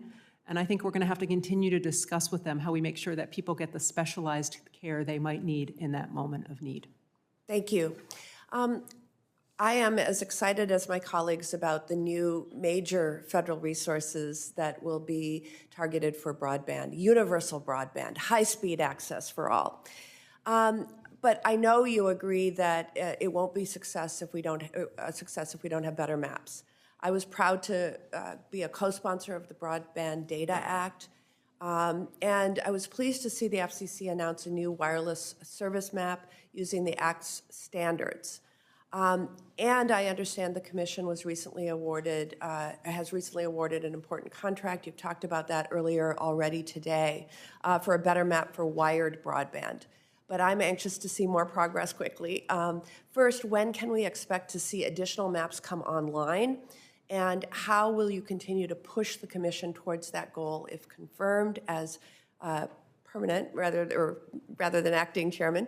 And then second, along these lines, I'm particularly interested in the FCC using the new methods to verify the existence of broadband service, including using federal fleet vehicles like Postal Service vehicles, National Park Service vehicles, National Forest, that sort of thing where we're able to get more data. So give me an update on those. Sure, absolutely. Look, the best time to make better broadband maps would have been 5 years ago. The second best time is right now. So we are working morning, noon, and night to do that. We are working through a federal acquisition process to get the broadband serviceable location fabric, which is like the ground floor for building our wireless maps. I'm hopeful we can work through that fast. But in the meantime, we're trying to come up with ways where we can build these maps really outside of Washington. And by that, I mean we're coming up with a methodology so that states, municipalities, and tribes can challenge any data that they see that carriers have filed with us. We're also trying to update our speed test app. So if you go and test your phone, you'll actually be able to send us the data about what's happening in your own backyard. We're also setting up webinars with tribal communities to make sure that we can get them involved in this mapping process. In the end, I believe the best maps are not going to just be built by us in Washington. They're going to be built by all of us using creative technologies. And we've done some exploration of using postal trucks in rural areas, just like you described. It turns out it's more costly to use than we had anticipated, and there are some power challenges, but it might be a tool that we use in some rural areas to help us get really accurate data. Thank you. Thank you. Senator Thune. Thank you, Madam Chair. Ms. Rosenworcel, the Universal Service Fund at the FCC, particularly a high-cost program, has had a significant impact on states like South Dakota that have a large rural area. Do you believe it's important to provide rural broadband providers, particularly rate of return carriers, regulatory certainty in the USF program? Thank you for the question. The answer is yes. Good. If confirmed as chair of the FCC, what steps will you take to ensure the FCC is better coordinating with other federal agencies on spectrum issues? This is an important issue. We are using more of our airwaves than ever before for commercial activity. Every one of us here knows it because we rely on those phones for much of our day-to-day life. And when you add it up with Wi-Fi and all the new ways that we're going to start connecting the world around us, you realize we need more of that spectrum for commercial activity.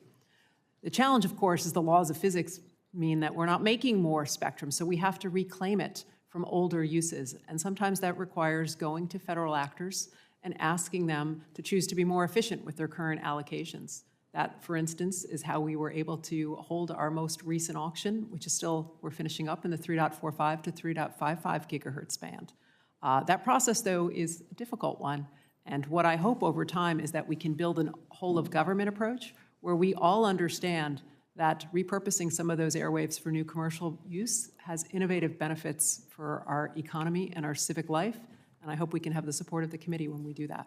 And I hope you all can really focus on that and figuring that issue out, because that's an issue that has been particularly problematic given the fact the federal government sits on so much of the spectrum that's going to be necessary for commercial use, and getting that coordination between the different layers and levels and silos in government is going to be key to making sure that we can accommodate the growth that we're going to see in the demand. I want to come back to the issue. I think Senator Wicker touched on this, the issue of net neutrality. On the issue of net neutrality, I continue to believe, and I think you know this, we had this conversation in the past, and I actually laid out 11 principles for an open internet when I was chairman of this committee. But I still think the best way to provide long-term protections for the internet is for Congress to pass bipartisan legislation. And I think that I say that today. I said it when I was chairman. I stand ready and willing to work toward finding a lasting legislative solution that will resolve the dispute over net neutrality once and for all. If you're confirmed as chair of the FCC, will you commit to coming to Congress for more direction before attempting any iteration of net neutrality rules? Thank you for the question, Senator. I will always agree to work with this committee on these issues and offer any technical assistance when asked. Would you come to Congress, though? I mean, yes or no, before moving forward? I think you know, as a matter of history, that in 2015 I supported the agency putting in place net neutrality rules, so I believe it inherently has the authority to do so. But we'll always work with this committee on issues like this that we know are big and important to the country. Do you think it'd be a good idea for Congress to legislate in this area? I think any efforts to update our nation's telecommunications laws are a good idea because many of them have a vintage quality to it. I think the principles in them, including non-discrimination, are strong, but I think that they always benefit from a legislative update. The open internet order that was repealed in 2017, since that time, we've had a good amount of time now, 4 years or so, to see the impact. Strikes me, at least, if you look at, through the pandemic in particular, the Internet and Television Association reports that cable providers saw a 34.9% increase in upstream usage, an 18.7% increase in downstream usage. And what we had in Europe, we didn't have any throttling or anything like that. What we had in Europe, which has net neutrality regulations, they had to take measures to throttle use and other types of measures to reduce and manage that increased use. And you did say, I think in your dissenting statement of the FCC's Restoring Internet Freedom Order, you said, I'm not going to give up. We're going to bend this toward a more just outcome in the courts, in Congress, wherever we need to go to ensure that net neutrality stays the law of the land. And you end your dissent by saying, let's fight, let's not stop here or now. Given what we've seen since that time, and given the fact that President Biden has nominated Ms. Gigi Sohn to be the 5th commissioner at the FCC, who has stated not only that she would be for reinstating those rules, but also would support additional authorities for the FCC to adopt policy and handle issues like zero rating and data caps. Where do you come down? Has your position changed when it comes to the route that you might find necessary to bring back these 2015 rules? Do you agree with her position? Well, I want to respect that a lot of people have different opinions when it comes to net neutrality, but I support it. And I think if the agency were to proceed, we'd have to start with a traditional rulemaking to ask questions and get updates. And of course, that would include information associated with our increased use of broadband during this pandemic. And I would want whatever rules we pass to be fully up to date and reflect that. Okay. And I would just say, Madam Chair, and that this committee, which has jurisdiction over this issue, could really, by acting legislatively and putting rules in place, get away from the constant back and forth that we have with the agency, with the courts, and the uncertainty and unpredictability that creates to those out there who are investing in making this this wonderful benefit that we have from technology work as well as it did, particularly at a time through the pandemic when Americans really needed it to work. Thank you. Well, I want to thank you, Senator Thune. I know you've been a long advocate of trying to work this out, and I certainly believe that the pandemic brought us to the point of seeing how critical this was when people didn't have access to service. And I trust me, have a long list of issues that I think are here of great concern about broadband. So hopefully we'll have a chance to work on them. Senator Markey. Thank you, thank you, Madam Chair, very much. Madam Chair of the Federal Communications Commission, and just following up on Senator Thune's line of inquiry, just going back to 2015 and just restating what you just gave as an answer, you did vote to approve the open internet order, and that put net neutrality protections in place. And from my perspective, it properly treated broadband as a telecommunications service under Title II of the Communications Act. And as we know, regrettably, the Trump-era Federal Communications Commission then eliminated the Commission's rightful authority to investigate broadband consumer complaints, promote public safety, close the digital divide. Yet the ongoing pandemic has dramatically increased reliance on the internet. Now more than ever, Americans actually need net neutrality. Americans need a commission with authority to have consumers' backs and oversee what is undoubtedly an essential utility, broadband access. We're all having big discussions here about antitrust in this communications sector. Well, that's what net neutrality is. It's just making sure the smaller upstart companies don't have to hire more lawyers, but hire more engineers, you know, so that they can come up with their new ideas without worrying about being sued by these giant behemoths. So again, Chairwoman Rosenworcel, do you support reinstating net neutrality rules and restoring classification of broadband as a Title II service? Thank you, Senator, for the question. Yes, I support net neutrality. Beautiful. And I intend actually on introducing legislation that would end this ping pong between administrations and make explicit broadband is a Title II service. My hope is that we could do this on a bipartisan basis, but perhaps that will not be the case. And you will still retain that inherent authority at the FCC to act. On E-rate, the coronavirus pandemic has also highlighted the homework gap experienced by 12 to 17 million children, mostly poor children, rural children, Black and brown children in our country who have been unable to complete their homework at home. And it's why I fought for $7 billion for an emergency connectivity fund, which is now the law. And I thank you for the excellent way in which you have implemented that program.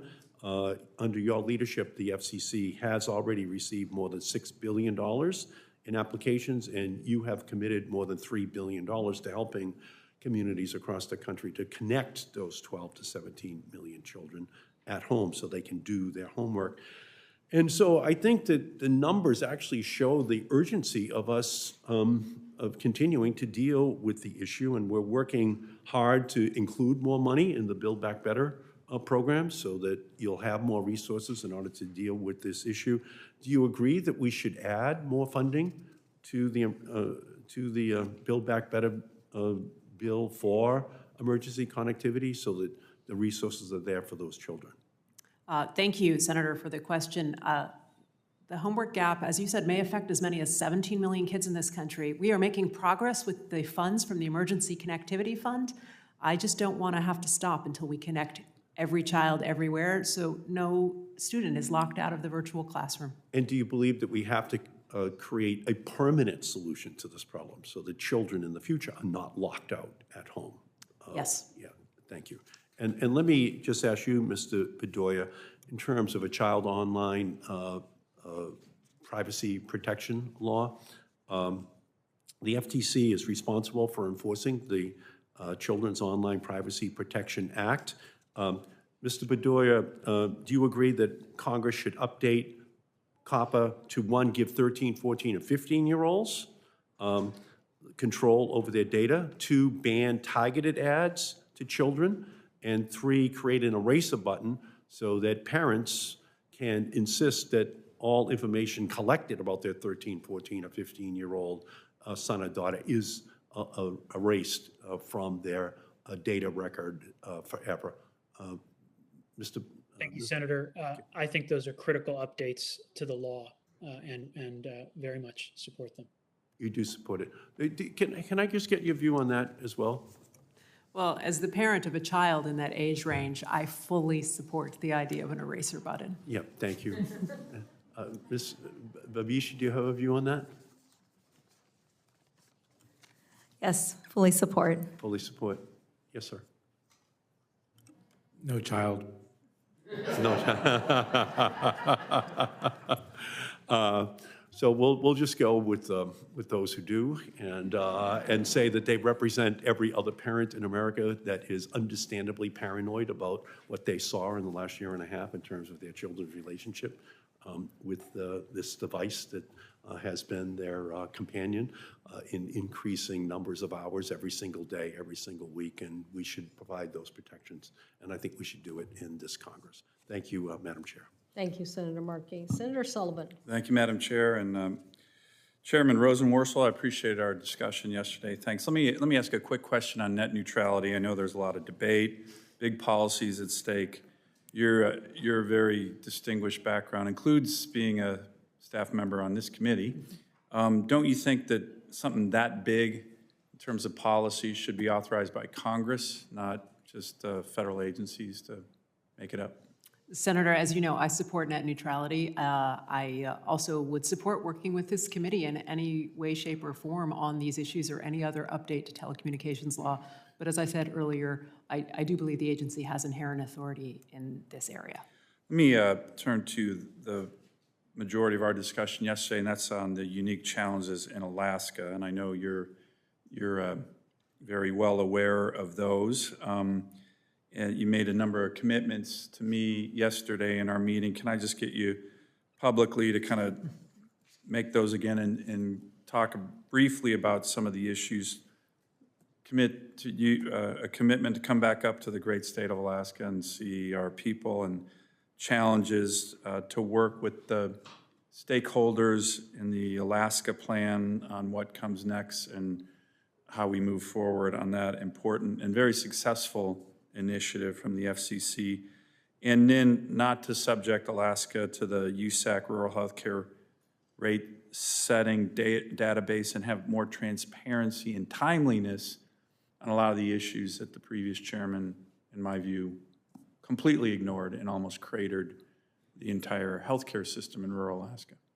All right, so that would be yes to a visit, yes to continuing to work with you on the Alaska plan, and yes, with respect to your concerns about the rural healthcare system and that database. I have, in fact, stayed that database right now, so it's not in effect. I think we're going to have to figure out other ways forward, like I said to you yesterday, that reduced waste and abuse, have appropriate transparency, but are ultimately mindful of the fact that these communications are essential for the health and safety of the people who rely on them. Yeah, some of the most vulnerable people in the country with very limited access to health care. A lot of them are my constituents. Absolutely. Listen, I think you know I've been in a lot of rural Alaska bush villages where the healthcare facilities at the center of town, and but for that connection back to Anchorage, many of those people would not be able to see professionals. It is among the most essential healthcare in this country. Thank you. And just real quickly, if you can comment very briefly on the discussion we had with the infrastructure bill, the USDA's initiatives, the NTIA's initiatives, there is going to be an opportunity on more broadband throughout the country, particularly in rural communities. But I'm concerned about a lack of coordination, waste, fraud, and abuse. Can you comment on that? I know that you guys recently put together an MOU with NTIA and USDA on these issues. They're important. Yes, like I think I've said a little bit earlier here today, we have an opportunity for generational change with the infrastructure bill. So we need to execute on it. And if two things stand out to me most, the first is we're going to need coordination about data and facts. So the FCC, which doesn't have a driving role in the bulk of these funds, is going to have to support every other organization in the government that does, and the states as well. In addition, I actually think we need really strong accountability measures right out of the gate. Yeah. It would be a criticism I've had of previous FCC programs. We need to make clear exactly what kind of audits are happening and what kind of penalties exist for anyone who takes those funds and doesn't deliver. Good, thank you. Ms. Bashiva Avishi, I'm sorry we didn't have our meeting yesterday. I look forward to meeting with you. Your position is enormously important to my state and my constituents. 2/3 of the seafood harvested in America, 2/3 comes from Alaska. So we are the superpower of seafood. And NOAA is a really, really important partner in terms of surveys, in terms of stock assessments, in terms of clean and healthy oceans. And again, we haven't met yet, so I'm going to withhold judgment. I'm a little concerned about your background, which is impressive, but it's focused on urban planning, climate resilience. I don't see a lot that is in the area of the core NOAA focus, which is so important to my state and my constituents. Can you comment on that? Well, thank you, Senator Sullivan, and I look forward to having a chance to connect directly. I enjoyed talking with your staff yesterday. I want to start by just saying that I've previously worked at NOAA, and I worked at NOAA when the Deepwater Horizon oil spill happened, which really leveraged every part of the agency to jump into action. So I really got a crash course in the agency and really believe that I can hit the ground running if confirmed.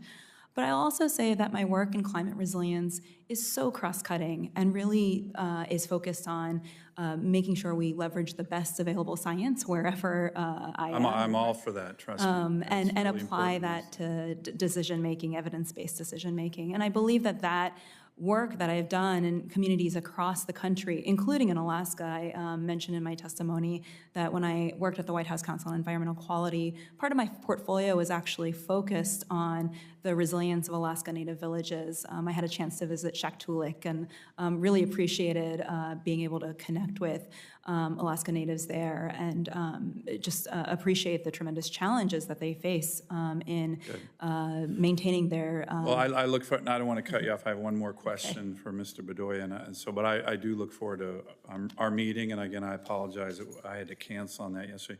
Mr. Bedoya, I'm a little, well, not a little, I'm actually quite concerned.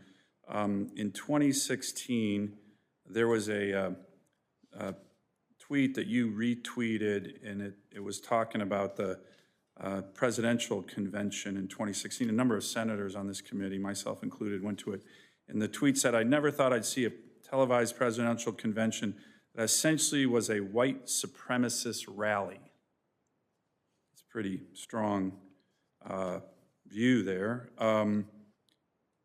Look, we realize the FTC leadership structure is made up of partisan commissioners, but this tweet and other tweets raise questions about whether you have the temperament, the maturity, the dispassionate views required of an FTC commissioner in charge of over 1,100 employees.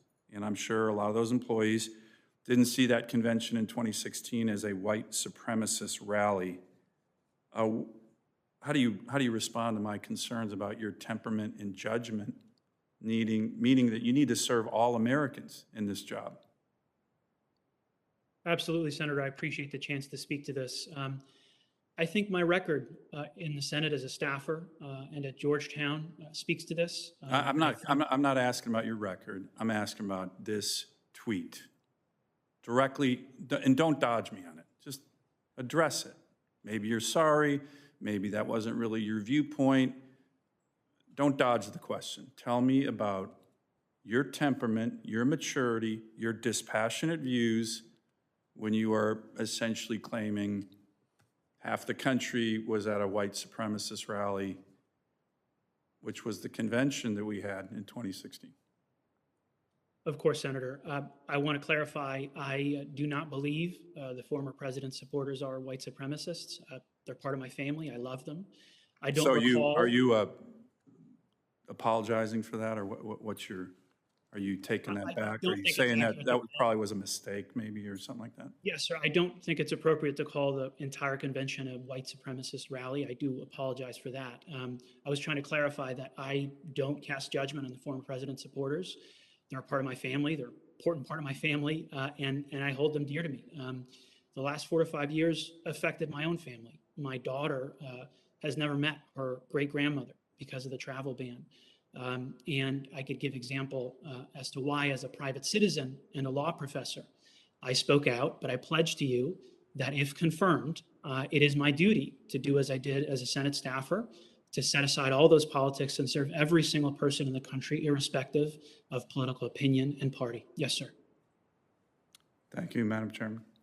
I see Senator Tester. Are you ready, Senator Tester? I am ready to rock. Thank you, Madam Chairman. The other folks can take a break because all my questions are going to be focused at FCC Chairwoman Rosenworcel. And thank you for all being here, and thank you for being here, Jessica.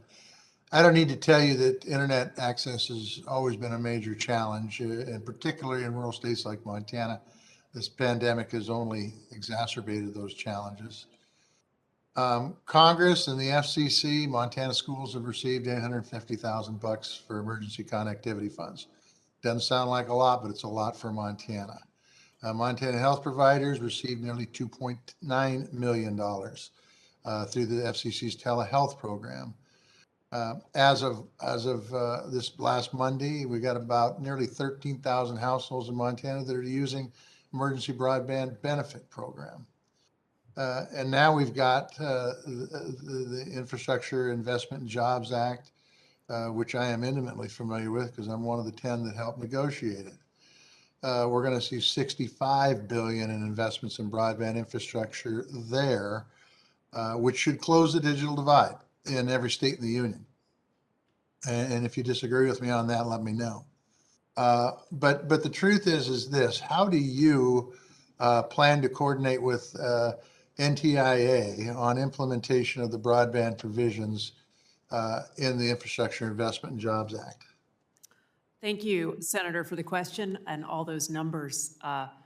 The legislation that was just signed into law on Monday is our best shot at closing the digital divide for this generation. So we're going to have to coordinate with the Department of Commerce, which has primary authority for those funds, like we never have before. I'm keenly aware of that. We're going to have to make that a priority going forward. In anticipation of this legislation, we've already signed a memorandum of understanding with data sharing, and we've already shared our tower construction notification system with the Department of Commerce. But I want to open up all of our books and all of our information to them because it's the only way we're going to truly execute on these funds and really address the digital divide. I'm going to put you on the spot because I don't know that you can answer this question, but I do want to get your perspective. This bill was passed, it was signed on Monday. From your seat on the FCC, how quick do you think we could get these dollars out? This is a really good question. I think I would probably need to do some review of the law itself, but I think that the Department of Commerce, if they were asking me for 3 pieces of advice, first I'd say work with our data. Second, I'd say make sure that there are clear penalties up front if anyone takes those dollars and doesn't perform. And the third is I'd say I put some premium on the projects that are ones we can move on fast. Okay. Well, thanks. Look, we've got 7 Indian reservations in Montana, and quite honestly, the investments in communication infrastructure there isn't where it needs to be. The FCC has a report, in fact, that says that 68% of people living in rural areas of tribal lands don't have access to broadband. That's more than 2/3 of the people don't even have access. And tribal colleges and universities often in Indian country often pay more for slower internet than other higher education institutions. So how is the FCC currently working with tribal communities to improve internet access? And how can the FCC improve its tribal engagement process? Thank you for the question. Listen, it can't be that our Native communities are the last communities to see the benefits of the digital age, but the numbers like you describe suggest that we have a real problem, and we have to take special action to address it. One thing the FCC has been doing is we have been issuing licenses in the 2.5 gigahertz bands to tribes in rural areas across the country. We've issued more than 300 of them. This is a once-in-a-lifetime opportunity to show up, get a license, and use that to serve your community. I think that's going to provide a real opportunity in days ahead. We are also mid-course in updating our policies to support tribal libraries. Not every tribal library can actually apply for E-rate funds under the existing system. I'm working with my colleagues right now to fix that. We're going to have to expand our engagement. We're already starting to do that on mapping. And then you mentioned tribal colleges. I know that we have close to 36 of them in this country. Many of them are in rural locations. I think they punch above their weight when it comes to the service they provide to those students in their communities. I think we actually have to make a specialized effort to do more to ensure that they have full access to broadband so they can take advantage of the full opportunities of the digital age. Jessica, thank you very much. I look forward to voting for your confirmation. Thank you. Thank you. Senator Blackburn. Thank you. Chairwoman, I'd like to come to you first, and thank you for the time this week. I want to say thank you to, or congratulate you on a successful auction that you just completed. So let's talk about spectrum, because all these other issues cannot be resolved if we do not have spectrum that is needed and have that deployed.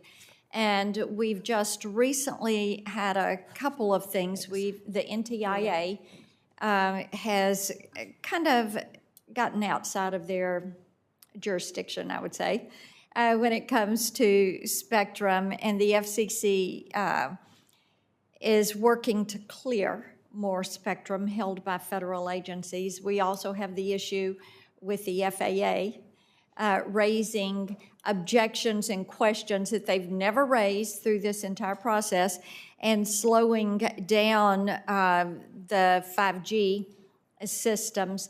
So when it comes to dealing with this commercial side of spectrum, let's talk about how you're going to approach that, how you're going to approach utilization, how you're going to keep agencies from squatting. We have issues over at the DOD, how you're going to deal with like the FAA, because spectrum is what is going to allow us to close the digital divide, to utilize wireless, to get internet into areas where we cannot get fiber. So. Thank you. Our future is wireless, so these issues are really important for every aspect of civic and commercial life. And we are always going to be looking for new airwaves to put to use for our economy, to increase innovation and enhance our quality of life. The challenge is that we don't have more airwaves out there. We've just got to allocate them smarter. And there's been a lot of back and forth between different federal actors with allocations and the FCC and the NTIA. And I would just say going forward, we need a whole of government approach to this. And we need our engineers working in concert rather than at cross purposes. Right. So a few things that I think could help. First, I hope that the NTIA can actually speak, as it is authorized to do so, for federal government spectrum interests, so that we can speak through NTIA confident that they are acting on behalf of other federal authorities with allocations. It would streamline our process. They should have that authority instead of having us have to talk to all these other authorities all the time. Second, I think we could revisit the Memorandum of Understanding between the NTIA and the FCC with maybe updated timelines or agreements about methodologies, testing what harmful interference looks like. And then third, this is maybe a long-term project, but I think we have to start thinking about what the incentive structure is for existing spectrum allocations to federal authorities. If we don't give them incentives to be efficient, they will only see loss rather than gain from reallocation. And we have to start getting smarter about building incentives on their side so that we can be more successful when we try to repurpose airwaves for commercial use. I agree with you on that last part wholeheartedly. And going back to discussions we had when I was in the House and you were appearing before us, as you know, I think it is time for us to conduct an inventory of all spectrum that is allocated to different federal agencies so that we know what is there, what is being used, what is not being used, and what we can then recoup and auction for commercialization. So I look forward to those conversations. Mr. Bedoya, I would like to come to you, please, sir. I had discussed with you the open app market legislation that Senator Blumenthal and Klobuchar and I have done. And you said that you wanted more time to look at that issue. So I just wanted to see if you had taken the time to look at it and how you would, what position you would take with that legislation, and if you had changes that you would offer to that legislation. I will say, Senator Blumenthal, and I do think this is an important one to move forward because it's imperative that we have a competitive marketplace. Thank you for that question, Senator. I think it's a strong bill, and I think it's an important one, and I'll tell you why. In that very first Senate hearing that I staffed on smartphone geolocation, we looked at app marketplaces. And this trade-off that the platforms say they offer is, well, we will make sure the apps and the marketplaces are safe and secure, and that's why we need to protect our walled gardens. But what we found, and admittedly it was 10 years ago, but the marketplaces had been open for several years, is that in one of the marketplaces, not one app had been removed for the failure to adequately protect geolocation information, despite problems being rife on geolocation and sharing of that data in a non-consensual manner. And so I believe do you like the bill or not? Of course, Senator. I'm sorry. Yes, very much so. Okay. Yes. A yes or no is really good there. Yes, and we will look forward. Let's see, it's Mr. Venkataraman. Did I pronounce it right? Yes, Venkatraman. Say that one more time. Venkatraman. Venkatraman. Yes, you. I didn't know which syllable had the emphasis. So I thank you for that. I do have a question for you. In the interest of time, I will submit it for a written response. Thank you. Thank you, Madam Chair. Thank you, Senator Blackburn. Next, we'll go to Senator Rosen. Well, thank you, Madam Chair. I really appreciate this hearing today. I'm very excited for all the nominees to come forward and serve the country. Pleased to have you with us today. But I'm going to start with broadband mapping and maternal mapping, because one of the lessons that we have learned during the pandemic is how critical it is for all Americans to have access to affordable broadband. That's why I'm so glad this week that President Biden signed into the Law Bipartisan Infrastructure Investment and Jobs Act, which has a historic investment in broadband access and affordability. But among other things, broadband access has allowed us to connect to telemedicine. It's decreasing disease exposure, and patient demand is really moving up, and so that's fantastic. So telemedicine is not always a perfect substitute for receiving a physical evaluation. It is, however, useful in assessing whether or not a patient does need in-person treatment, and physicians have observed that telemedicine patients were more likely to keep their appointments. It can also keep pregnant and new mothers safe while accessing the care that they need. In rural areas, especially throughout Nevada, lack of access to medical care can lead to severe complications and worse outcomes for pregnant women. That's why earlier this year, Senators Fisher, Young, Schatz, and I introduced the Bipartisan Data Mapping to Save Moms' Lives Act, which would direct the FCC to consult with the CDC to incorporate data on maternal health outcomes into the FCC's broadband health maps to show where poor broadband access and high rates of poor maternal health outcomes, well, to see where they overlap, and that way we know where telehealth services maybe are needed most. So, Chairwoman Rosenworcel, can you discuss the importance of mapping the overlap of health outcomes and broadband access as a way of taking a holistic approach of addressing maternal and infant mortality? Of course, and if confirmed, we know Black women, Indigenous women are more than 3 times more likely than white women to die from pregnancy-related causes. Will you help us address these gaps, please? Yes, Senator. The short answer is obviously yes. The United States is the only industrialized country with a rising level of maternal mortality. It's an incredible shame, and it affects women of color especially hard. It also affects women in rural areas, because more than half of our rural counties no longer have a maternity ward. During my time as a commissioner at the agency, I visited with the University of Arkansas's Medical School and also the Mayo Clinic to talk about the technologies they can use with broadband to help monitor pregnant women who are most at risk. They're incredible. They're available. Those technologies exist today, and they are all dependent on broadband. So the more that we get broadband to more people in more places, the more we'll be able to use those tools to address it.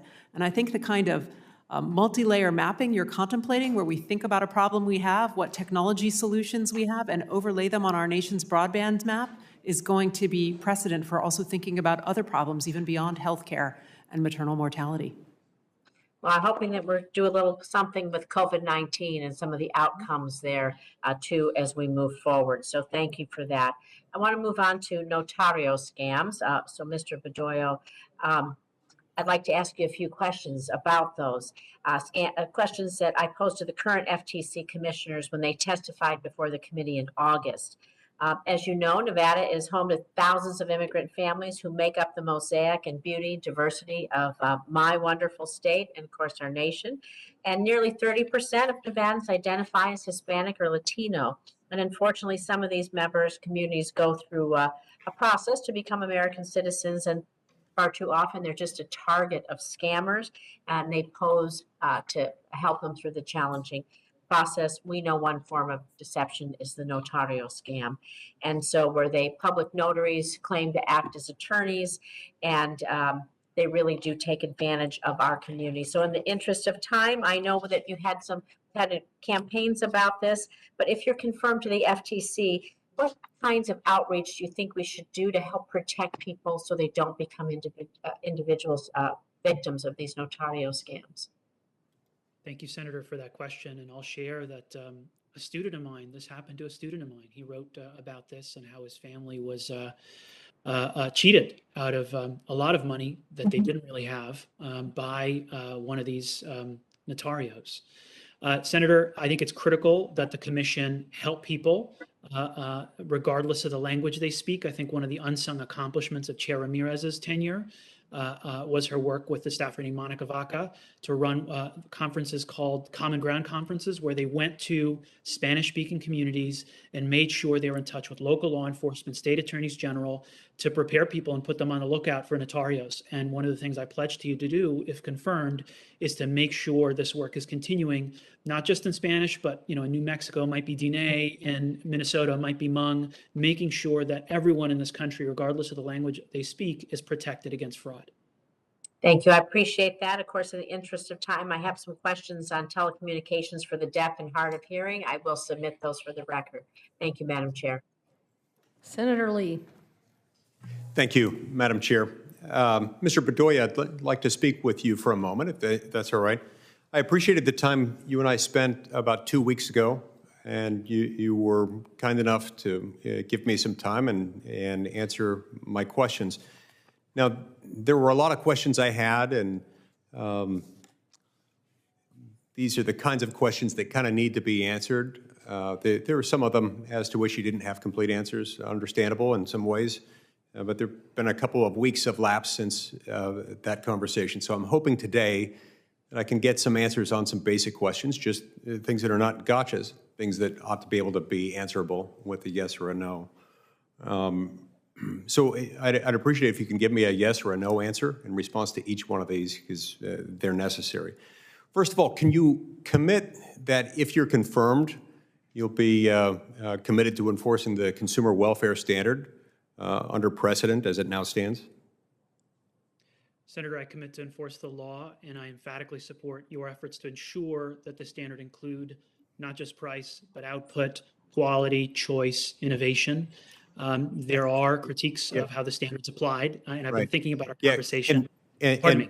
And Mr. Bedoya, I just encourage you, I need a yes or a no answer here, and then you can supplement afterwards with any supplemental information.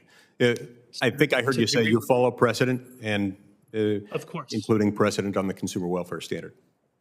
Yes, as we're bound to, I believe. I can say that. Should the FTC use its Section 5 rulemaking authority when it comes to unfair methods of competition under Section 5? Yes. I do believe that if the commission is to be called on to police big tech, it needs every tool at its disposal. Yeah. I do believe that the structure and history of again, I've got very limited time here, so I'd appreciate the yes or the no. You agree with the FTC's recent decision to rescind the 2015 antitrust enforcement statement? It's the antitrust policy statement, 2015. With respect to vertical merger, Senator? Yes. This one I want to think more about. My specialty is privacy, but I'd like to have the benefit of staff. That said, I will say I'm acutely concerned with vertical integration on technology platforms. And again, I'm answering for a yes or a no question. I guess you're not. I'll take that to mean you're not prepared to answer that one with a yes. Should the FTC be focused on enforcement and adjudication rather than on expansive rulemaking? I believe that it is charged by Congress to do both. I think the meat and potatoes of the work is enforcement, but where Congress has given the commission express authority, I think it's important they use it as necessary to. Yeah, again, I'm looking for a yes or a no. These are not gotchas. These are very simple answers that can and should produce a binary result. So should it be focused on enforcement and adjudication rather than expansive rulemaking? Is that a yes or a no? Yes, primarily enforcement, regulation when necessary. Now, despite the fact that Rohit Chopra has left the commission, Chair Khan is still voting for him by proxy to give herself a de facto majority, despite there being only 4 commissioners at the FTC at the moment. Do you support the use of proxy votes for former commissioners on current proceedings, even after those commissioners have left the FTC?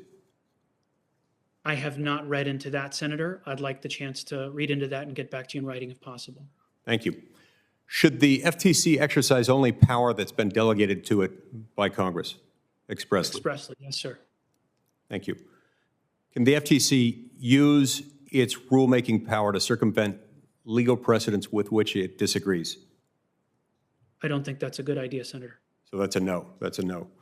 Yes, the FTC recently voted with a vote of 3-2 to eliminate procedural rules related to Section 18 of Magnuson-Moss with regard to rulemaking authority. Do you support this decision? I can't speak to the decision to rescind it, but I do believe that it is appropriate for them to exercise the authority under that was granted to it by Congress under Magnuson-Moss, sir. Are there any limits to the rules that the Commission has the authority to promulgate or should promulgate under 6G of the FTC Act, that is to define unfair or deceptive trade practices or unfair methods of competition?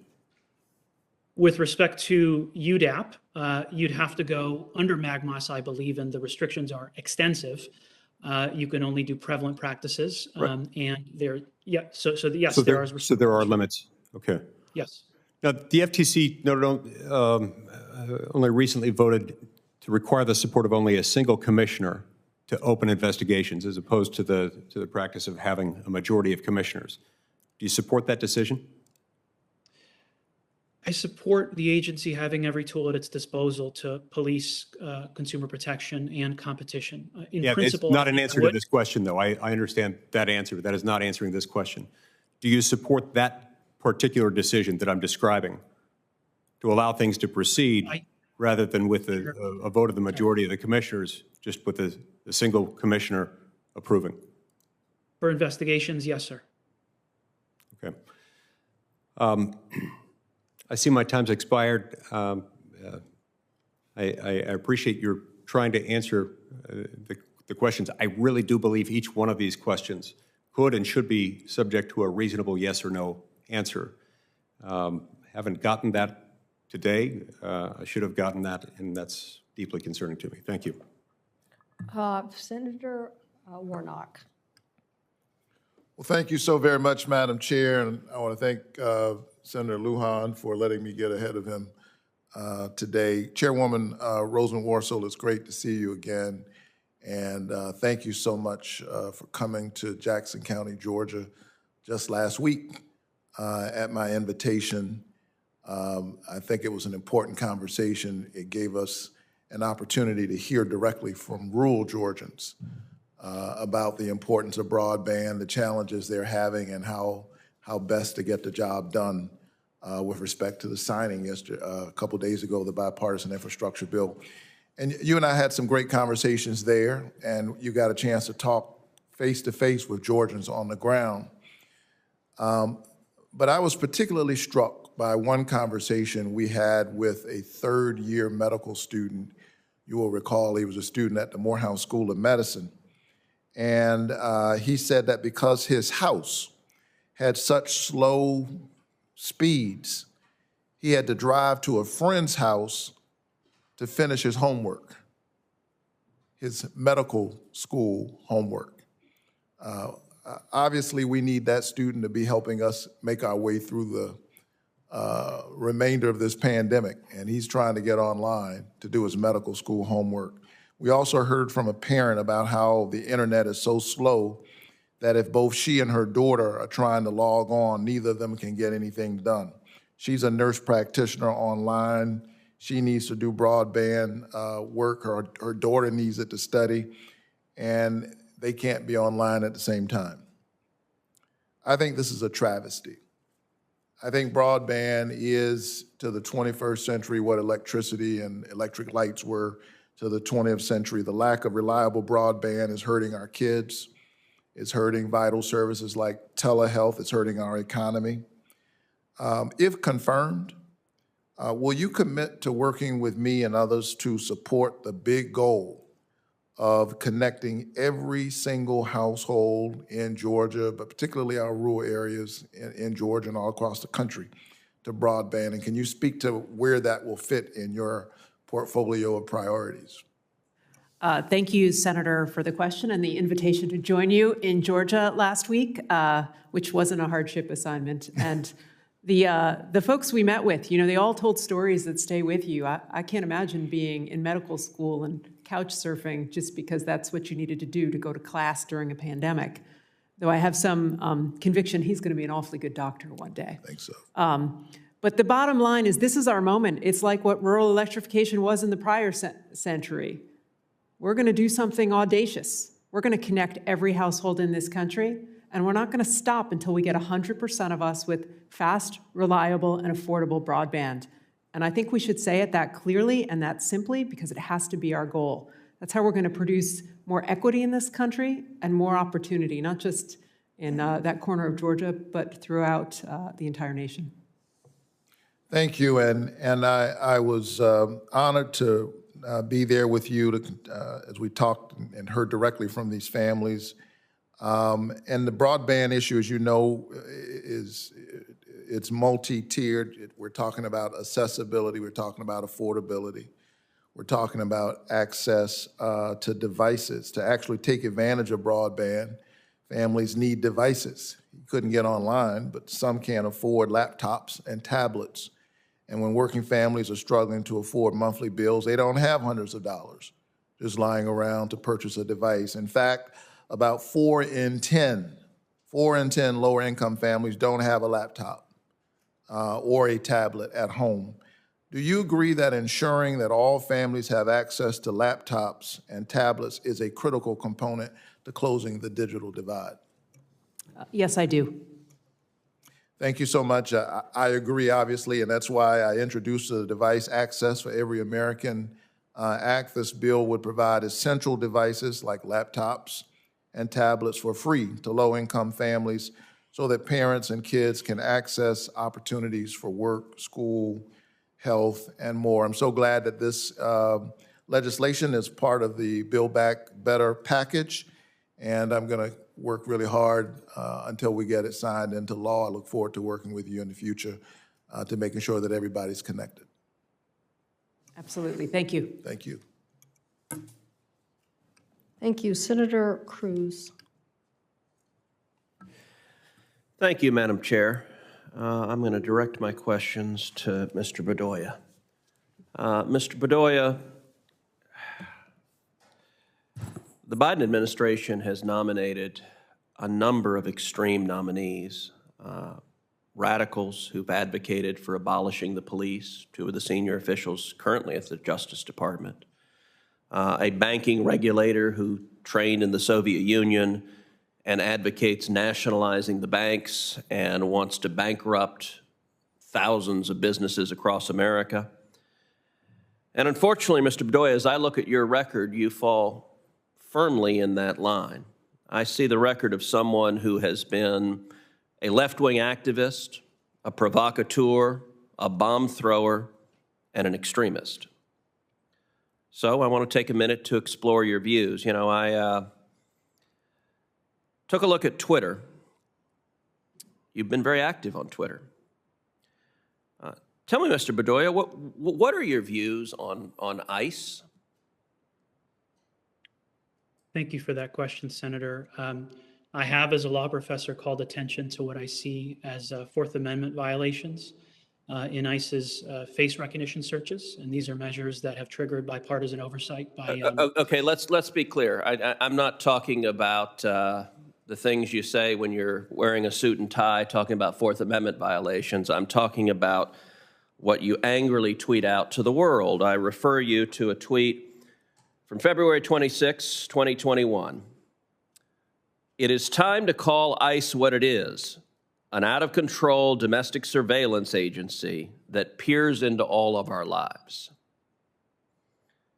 That's not just simply a comment about an abstract Fourth Amendment issue. And let's be clear, you also have, on April 10th, 2021, a tweet which is certainly not lacking in subtlety. It is a tweet that says, Maryland police have no business working with ICE. Maryland police have no business working with ICE. Maryland police have no business working with ICE. Maryland police have no business working with ICE. Maryland police have no business working with ICE. So apparently you're calling on state law enforcement to refuse to cooperate in any way with federal immigration enforcement.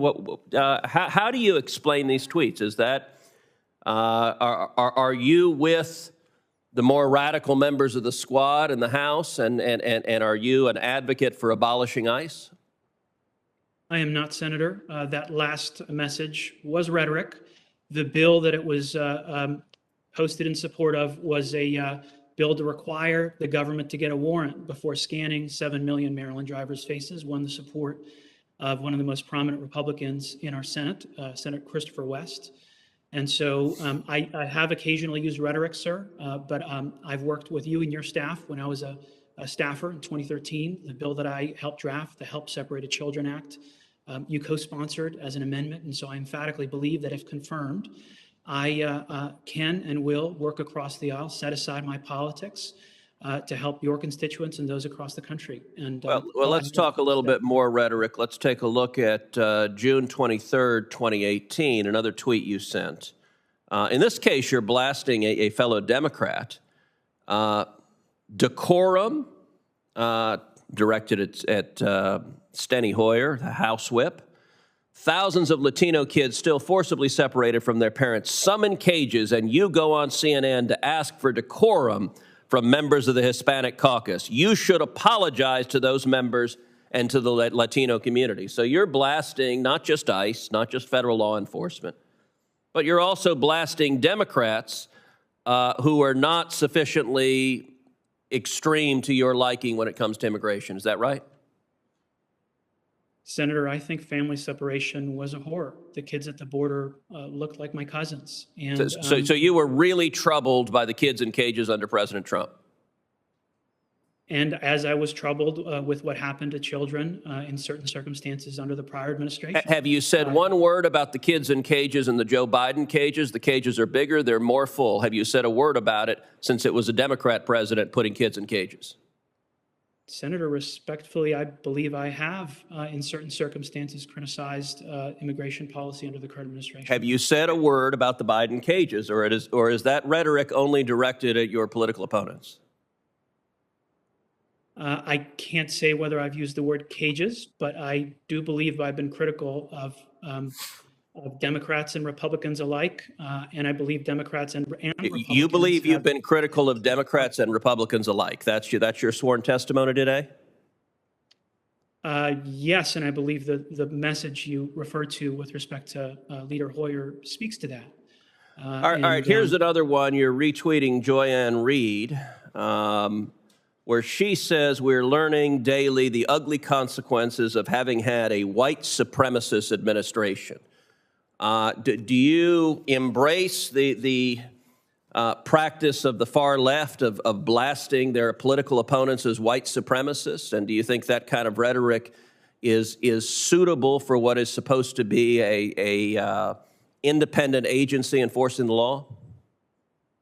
Senator, I don't recall sharing that. I don't believe the prior administration was a white supremacist administration. I've worked with Democrats and Republicans alike on the Senate Commerce Committee. Our research. Okay, well, you retweeted it, and I'll enter the tweet in the record. And I'm going to ask about one final one, which is something else you retweeted, where it was actually, I gave a speech where I said critical race theory is bigoted, it is a lie, and it is every bit as racist as the Klansmen in white sheets. And you retweeted some fellow named John B. King with a gif of slamming the door I take it you disagree with the proposition that critical race theory is bigoted. So tell us your views on critical race theory. Senator, Secretary King's great-grandfather was enslaved in Gaithersburg, Maryland, and I believe his point was that that history should be taught in schools. I don't recall that specific message, but I don't know if I have a top-line view. Do you on agree with the critical race. propositions of critical race theory that America is fundamentally racist, that all white people are racist, that our institutions are irredeemably racist? Senator, I do not believe all white people are racist. I haven't given great thought to critical race theory before this hearing, sir, but I emphatically do not think all white people are racist, and I can't recall the other provisions of your question, sir. So, Madam Chair, I would ask unanimous consent that the tweets that I referred to be entered into Without the record. objection. Senator Lujan. Thank you, Madam Chair. Commissioner Rosenworcel, as I said in my opening statement, it's refreshing to finally be having a hearing as we're having a conversation about the importance of having a 5-member Federal Communication Commission, the importance of what I hope will be a confirmed NTIA director as well, the importance of having a full FTC as well, given all the challenges that this committee has had before it, whether it be the revelations with the Wall Street Journal, with Facebook, and the importance of protecting children, the importance of privacy and the work that is being done. And I just want to say thank you to the chair and the ranking member for bringing this hearing before us. And I look forward to the other hearings where it's my hope that the 67 members that supported the bipartisan infrastructure package that sent $65 billion to the Department of Commerce, namely the NTIA, that they will move swiftly as well to confirm an NTIA director so we can get that money into our communities. But I want to highlight some of the work that still needs to be done to protect consumers in New Mexico and make all forms of connectivity more affordable, resilient, and secure for families in my state, particularly in rural and tribal communities. Promoting affordable, resilient, secure broadband should be at the core of the FCC's mission. But Congress has not clarified jurisdiction, particularly the user privacy. The FTC just completed a report on the privacy practices of internet service providers that gives more evidence that Congress must move comprehensive privacy legislation. So my question is both for Chairwoman Rosenworcel and for Mr. Bedoya. Chairwoman Rosenworcel, yes or no, do you commit to this committee to protect consumer privacy, including ensuring that tech platforms and internet service providers recognize their duty to secure and minimize use of individual identifiable information? Thank you, Senator, for the question. The answer is yes. Mr. Bedoya, the same question. Yes, sir. Absolutely. Traditional local communities in New Mexico have challenges when it comes to access to high-speed, affordable broadband. Commissioner Rosenworcel, you know this best. You actually rode on a bus with me in rural New Mexico, which was retrofitted so students could access the internet. We're now seeing the deployment of more of this across America. Bus drivers like it because students are more attentive. Students like it because they're able to get work done as well. It has also become more difficult for us to access local news and understand developments in our own communities, particularly for families that speak Spanish at home. Newspapers, radio, and television can no longer rely on ad revenue that has largely shifted to Facebook and Google. And as we've seen in this committee, local trusted voices are difficult to hear through all the noise where misinformation is often the loudest.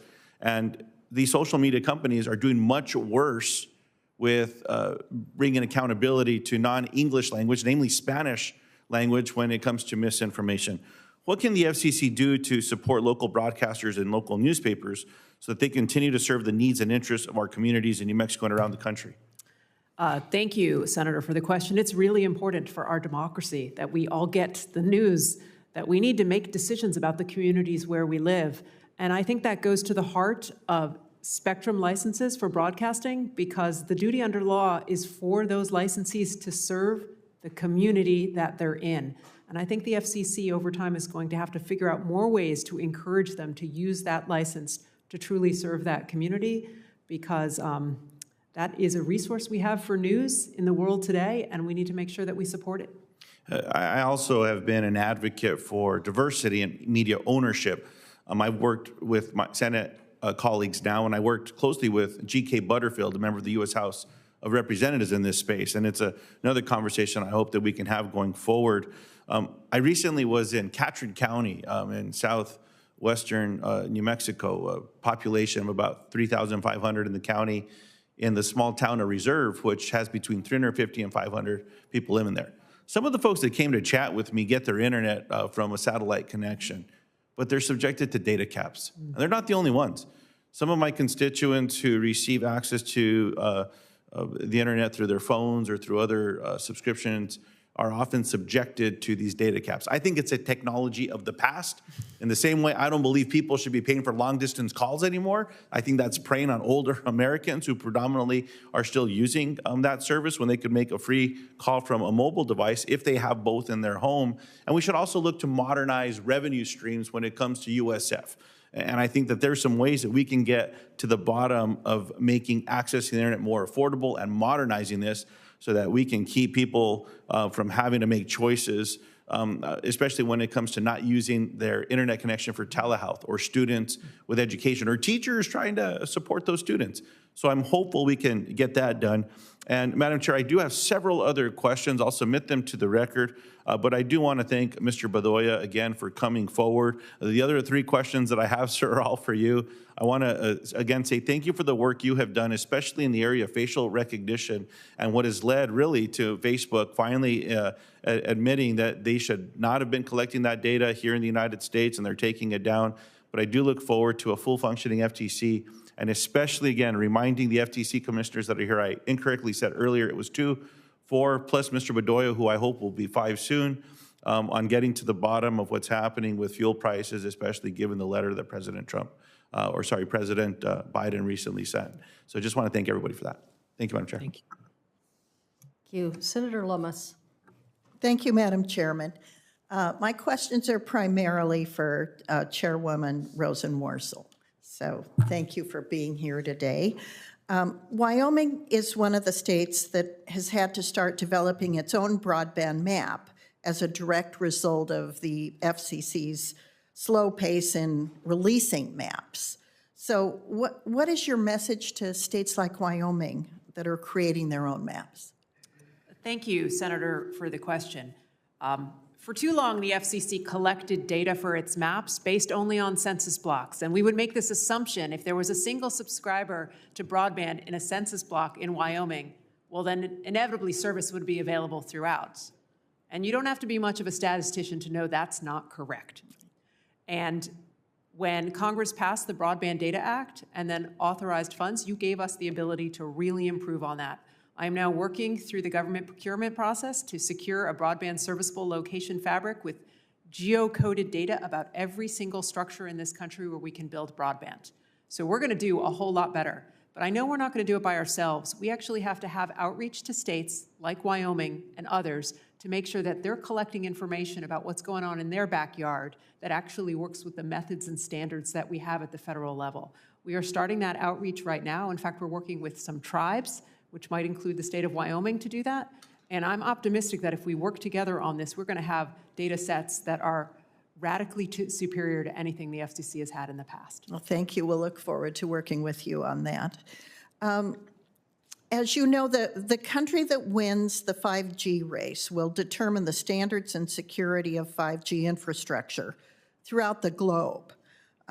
We're in jeopardy of losing the 5G race and need mid-band spectrum to launch ahead of our competition. So will you commit to move quickly to establish new 12 gigahertz rules if you find coexistence is possible between terrestrial and satellite users in the band? Senator, I absolutely agree with you about mid-band spectrum, and in fact, we are coming to the end of our auction of the 3.45 to 3.55 gigahertz band right now as I speak. And mid-band spectrum is the sweet spot where we're going to grow our 5G economy. We do have a proceeding on the 12 gigahertz band. There are a lot of engineering issues, as you alluded to there, and we are combing through it from front to back because we want to be really careful about further terrestrial deployment in this band, making sure there is no interference to satellite services that may use it today. I'm going to jump now to some issues about the Universal Service Fund. I've heard from service providers in my state that are being squeezed by big tech and big streaming companies that are taking up to 75% of the pipe in rural broadband networks without contributing to the Universal Service Fund. So in this case, the video streamers get the revenue and the rural broadband operators get the costs that can't be passed on to subscribers because of affordability concerns in high-cost rural areas. And my friend from New Mexico, Mr. Lujan, just alluded to some of the issues related to the service fund as well. What are your thoughts about expanding the base of services that contribute to the Universal Service Fund? Thank you for the question. This has come up before, so I apologize if my answer is a little repetitive. Congress established that fund back in 1996, which was a long time ago, and clearly many of the services you're describing weren't a part of our communications mix back then. I think that this needs a fresh look, and I think expanding it like you described is a discussion we should have. It would require legislation from this Congress to do so. Well, we would look forward to having a report that studies the unrecovered cost of the middle mile and who should pay for the Universal Service Fund and what costs should be covered by the USF. So I'll look forward to working with you on that. Now, in Wyoming, we are concerned, I better check my time. Oh, I'm getting close to the end here. In Wyoming, we're concerned about the use of taxpayer dollars to overbuild networks where there's already service when there are areas of our state that have no service. Same issue is raised recently in New Mexico. So with that in mind, coordination between the FCC, NTIA, and USDA is important to avoid the overbuild because they all have programs that support broadband deployment. How would you characterize the coordination between these agencies, and are you concerned about this issue? Yes, we are getting started. As I've mentioned before, we signed a memorandum of understanding with those agencies. We've got to work with them more carefully, more often, and better in light of the recent infrastructure legislation. And if confirmed, I'd be certainly willing to do so. Thank you, and I apologize for the repetitiveness of my questions. I suspect they are repetitive because they're important to more than just Wyoming. But I think that's an indication that we look forward to working with you on these issues and others. Thank you, Madam Chairman. I yield back. Senator Sinema. Thank you, Madam Chair, and thank you to the nominees for joining us today. This week, President Biden signed into law the Bipartisan Infrastructure Investment and Jobs Act. I was proud to work with Senator Portman, the White House, Chair Cantwell, and many of my colleagues on both sides of the aisle to pass a historic law that includes our boldest investment ever in closing the digital divide. The Bipartisan Infrastructure Law invests $65 billion in broadband deployment, affordability for low-income families, digital inclusion, and specific programs for broadband expansion in rural and tribal areas. The Federal Communications Commission has an important role to implement and oversee the IIJA, and Arizonans expect the law to be implemented in a fair and expedient manner to benefit our communities. So my first question is for Chair Rosenworcel. I've appreciated your work to improve connectivity in Arizona, particularly for telehealth, for students learning remotely during the pandemic, and for tribal communities. Our bipartisan infrastructure law provides a significant investment in broadband deployment, with Arizona set to receive hundreds of millions of dollars to expand access to broadband internet. This is crucial for Arizonans living in rural and tribal areas. But in order to allocate these broadband investments, the FCC needs to finally update its broadband maps to determine which areas of the country do not have access to high-speed broadband. So could you provide an update on the FCC's mapping process and tell us when these maps will be complete? Thank you, Senator, for the question. The Broadband Data Act was passed into law in 2020. When I took over at the agency, the first thing we did was set up a broadband data task force. We procured computer processing power so that we could actually take in all this data and start manipulating it for updated maps. We set up a system to make sure that we have a statistically valid way for states like Arizona, towns in Arizona, and consumers to actually challenge any of the data that our carriers provide us with. And right now we're working to finally procure and resolve a broadband serviceable location fabric, which will feature every buildable location in the United States. That is part of an ongoing government contracting project that we are working very fast to finish. And as soon as we finish that, we are going to proceed with new data, which will form new maps. My goal is to make that all available to the NTIA and others who have broadband authority as a result of this infrastructure legislation, because I know that that data is absolutely vital for them to make smart choices with the new funding they have from that bill. Thank you, Chair Rosenworcel. Given your experience on the FCC working to expand broadband and close the digital divide, what other advice do you have for states as they distribute the broadband funding that they'll receive through this bipartisan bill? You know, this is a terrific question. I appreciate that you're asking. First, I would encourage them to even come talk to us. We can tell them about what data and information we have. I'm going to encourage them also to think creatively about the different entities that might be able to apply for these funds, which would include some non-traditional actors like rural electric co-ops. And then they're going to have to think beyond just the last mile and look at middle mile and other activities that can increase redundancy and competition in the state. Turning to Mr. Bedoya, Arizonans value their privacy, and they don't want their data used for malicious purposes. They don't want their data breached. And since 2005, data breaches have cost Arizonans over $1 billion. You know, Arizonans also want Congress to work together to develop bipartisan solutions to major issues. And there are reports that the Federal Trade Commission is considering opening a rulemaking for data privacy, where the commission would act without Congress passing new legislation to set federal privacy policy. If you're confirmed as a commissioner, would you support such an approach, and why or why not? Senator, I would support a rulemaking on unfair methods and deceptive practices. And if it extended to data security, I would emphatically hope, if confirmed, to work with you and your staff to make sure that your concerns are addressed. But I do agree that it is preferable for Congress to pass a law. Unfortunately, if that doesn't happen, I want to make sure that your constituents and everyone else in the country is protected. But I very much would like to work with you on this question. I know you're a leader on it, particularly with respect to seniors.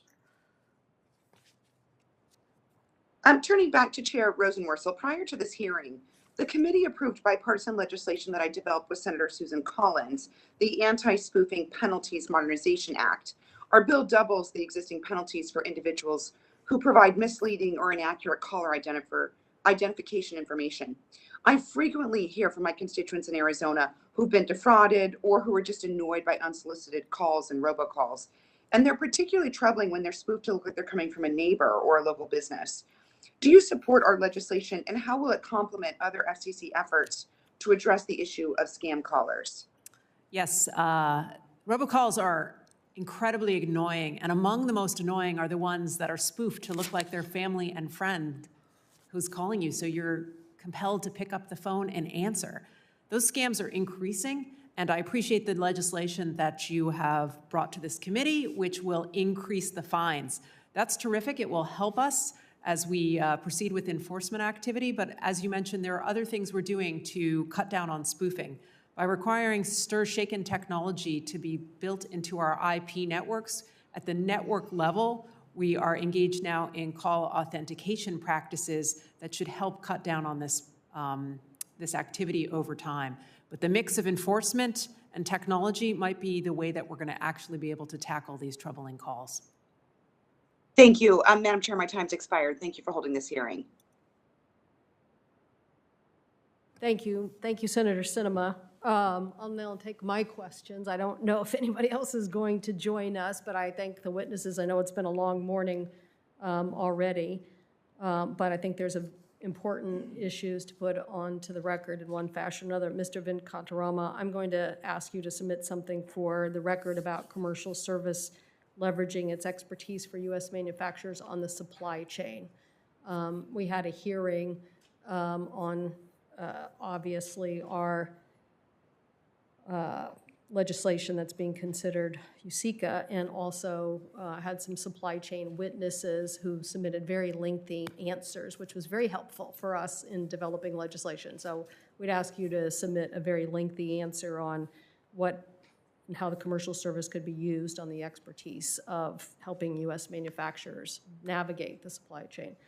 And Ms. Babishi, we definitely support the new National Culvert Removal Replacement Restoration Grant Program that was part of the legislation just passed and signed into law by the president. NOAA scientists are salmon and habitat experts, and if confirmed, we want to know how you will help with NOAA expertise at the Department of Transportation to support this culvert grant program. So if you could help us with that. So lots to talk about. My colleagues did a great job of bringing up lots of issues, which I'm very happy about. You can see we have a very active committee, very large and active committee, and lots to do. So I'll start with you, Commissioner Rosenworcel. We talked about a lot of questions about the mapping, starting with my colleague, Senator Wicker, down to the last person who asked questions, Senator Sinema. So I think the key thing I'm looking for here is current mapping available by the FCC. What flaws do you see in it? What flaws do I see in the current maps? A whole lot. For more than a decade, the FCC practice has been to assume if there was a single subscriber in a census block, service was available throughout. So it systematically overstated service. And as a result, there are areas in the country where we just assume service was, but people on the ground will tell you, no, it's not here. And so we haven't been always sending our support structures and our support systems to the right places as a result of those flawed maps. So instead of thinking about geographies through census blocks, we have to now think of it on a buildable by buildable location basis. Because if we don't actually go to that level of granularity or precision, we'll continue to miss communities that are going to need assistance, including from the most recent infrastructure legislation. I'm glad you said that last phrase. Because what word would you use for the current mapping? Well, I recall that Senator Tester said that they stink, so maybe I'll just quote him. Well, I definitely think they're ludicrous. And I think it led us to making some pretty erroneous decisions here. And that is that the mapping that Microsoft and others have done in a collaborative fashion that is down to the actual household level show us that the majority of the problem we have with broadband is affordability. It's a very big problem. It's not access. Access is a problem, but the majority of the problem, 65 to 70%, is affordability, not the challenges that we face. I want to deal with both, but I certainly don't want to shortchange the affordability equation in urban areas where people at somewhere we're seeing from the Microsoft mapping that around $50,000 a year, you're not investing in broadband because you can't afford it.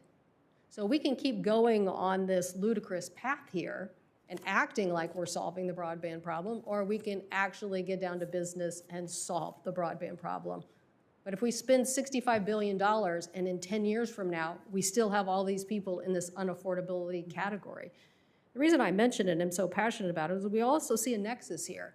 We see these counties in the United States of America with the worst broadband service also having the biggest COVID problems. Why? Because maybe we couldn't communicate with people. We're not communicating effectively with people. And so I just think that the pandemic has showed us that we got to get serious about these maps. We got to get serious about urban broadband deficiencies. We got to get serious about the reason why people don't have broadband.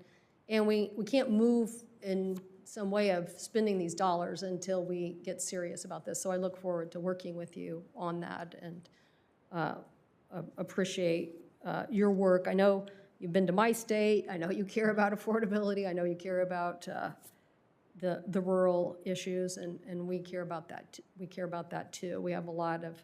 We're probably better than most states. We still have problems, but we're better than most states. But got to solve this problem. So, Mr. Bedoya, I'd like to turn to you, and let me just say, my colleagues, I served on judiciary for 2 years, and I learned that lots of college professors say things in their professional career that they definitely get questioned about when they come for positions here. And so I also believe that you have a right to express yourself. So I think your commitment to continue to serve as on the FTC and work in a bipartisan basis. I take your comments wholeheartedly and hope that that is what you will be able to achieve.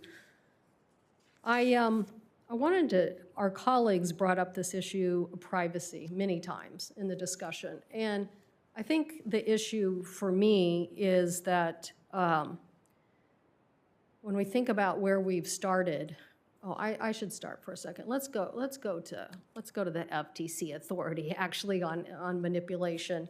We authored and wrote anti-manipulation language that we were successful in getting into the FERC, getting into the CFTC, and getting into the FTC. We did that after the Enron crisis because manipulation of electricity markets had caused havoc in my state, and people wanted us to pay and be the deep pockets for that.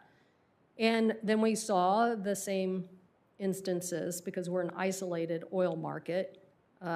Washington, Oregon, California often have the highest gas prices in the nation because we are an isolated market, all of that supply coming from Alaska, so it's hard to impact it. But we did have instances when those markets, people, we believe, were holding supply outside of the United States to just drive up costs. I literally had a provider of home heating oil testify before the Energy Committee that they thought that they had the ability to do this and then tried to blame it on the Jones Act. And I pointed out to them they did not have the ability to hold supply outside the United States just to artificially create a shortage and jack up prices. So I want to know if you will use this FTC authority. I don't know what's happening in this instance as it relates to supply, but I definitely want it to be investigated by the FTC.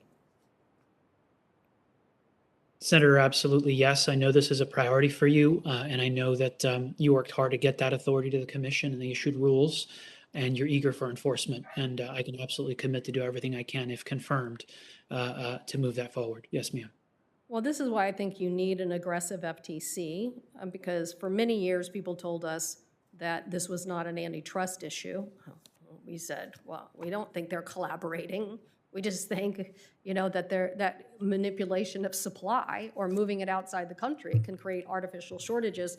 And when you look at all the schemes that Enron did, Get Shorty, Fat Boy, they were all about moving supply somewhere else so that they would create a shortage. In fact, we had one instance where people said they had to shut down a plant, and then we actually saw the actual data from Region 10 that they were still up and running when they said they were shut down, which is why they said that there was a shortage. So look, I believe in aggressive enforcement here and appreciate that. Okay, back to privacy. So lots of my colleagues asked about privacy, and we have a lot of real-world situations now that the information age has grown in many ways probably beyond what people could have even imagined 10 years ago. And so now we need a strong privacy law. Chairwoman Rosenworcel brought up this dilemma about even the FCC's enforcement of privacy as it relates to these agreements on binding arbitration. And I want to ask you about that because to me, when you have victims of domestic violence who really have stalkers who are stalking them, and you have software that literally enables people to help stalk them, or when you say you're having kids sign up and now you have kids signing up to binding arbitration agreements, what do you think we need to do here to make sure that we are standing up for the privacy rights of individuals and giving them protection besides binding arbitration that they may or may not have to pay for? So I don't think a privacy law is saying, well, let's go into the conference room with the Facebook lawyer that you're paying for is the right solution for our privacy woes. And having a private right isn't about getting in the box with a Facebook lawyer that you may have to pay for on top of it. So could you give me your views on that? Definitely, Senator. I think, there is a place for arbitration in the American legal system where there's two sophisticated corporate entities being able to resolve a complex matter quickly and expeditiously. I do not think that that is the place where consumer rights should be enforced. for the reasons you mentioned. Arbitration typically involves repeat players, and oftentimes the players who use it the most, i.e. the companies, get to choose the forum or pay for the forum. And as a result, I think there's serious bias issues. I did some work of this on my time in the Senate, specifically to prevent this kind of thing occurring with respect to sexual assault. And I think it's critical that consumers have every right available to them and are able to defend that, generally speaking, in court.